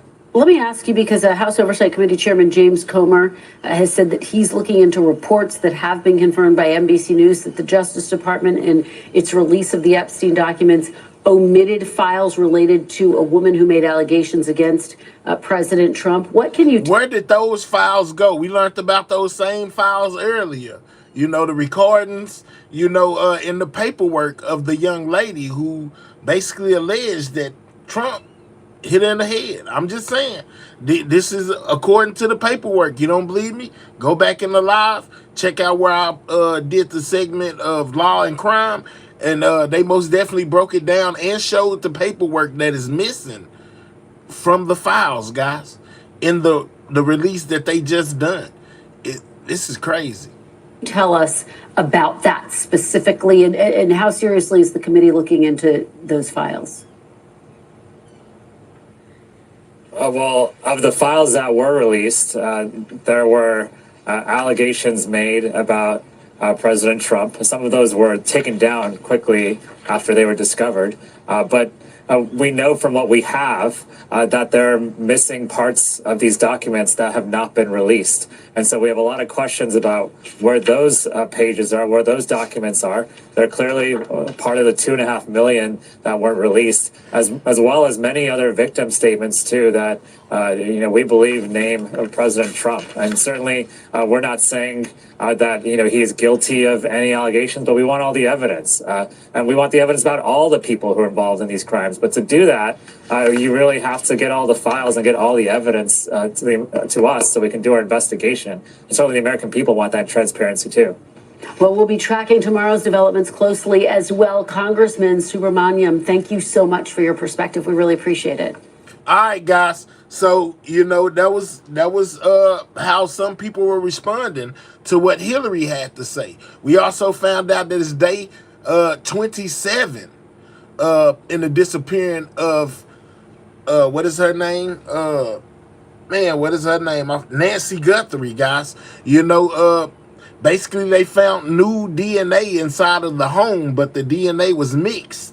You know, so they're trying to separate the DNAs in order to find out who this person is that potentially kidnapped her, guys. You know, they said that the DNA was not of anyone that she's in regular contact with, you know, when it comes to Miss Guthrie, guys. You know, a very sad situation when it comes to her. You know, basically they're saying she had a pacemaker. You know, hold on, let's go here. Hold up. All right. So basically they saying she had a pacemaker, y'all, and she won't survive for long without her battery. You know, when it comes to her, and she's been missing for like 30 days, man. You know, so we're trying to see, you know, basically if there's any sign of life when it comes to her. They have put out $1 million reward for anybody that knows the whereabouts of Miss Nancy Guthrie, guys. Prayers for her and her family, man. Some people feel like her situation is an inside situation. I remember people alleging and trying to blame the son-in-law. I don't know whatever came of that, but they most definitely feel like it's something on the inside rather than the outside, guys, when it comes to Nancy Guthrie, man.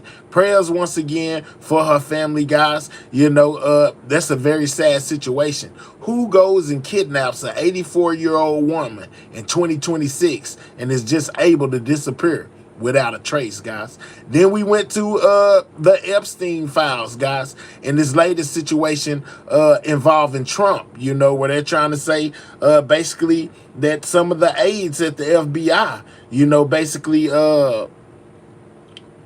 took out some of the files pertaining to him, you know, in which 7 FBI agents were fired. You know, Hillary Clinton basically had to give a testimony today in front of Congress, you know, basically where she denied knowing Epstein at all. You know, Bill has to give one later on today. I'm pretty sure everybody will be in tune with what's going on with that situation. But once again, 7 FBI agents fired over missing documents, alleging that Trump, you know, basically did some to a young lady in the Epstein files, guys. Well, I hope y'all enjoyed the show.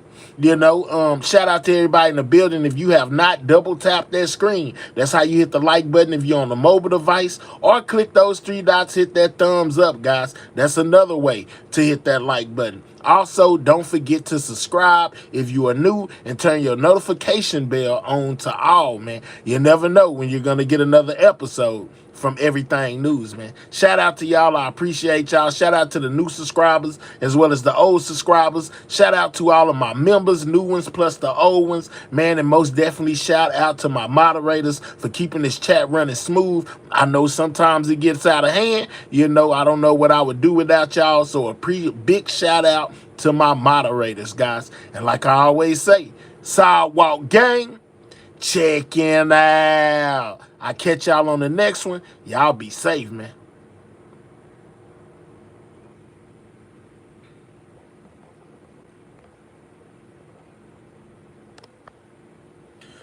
Well, I thought I was finna make my grand exit.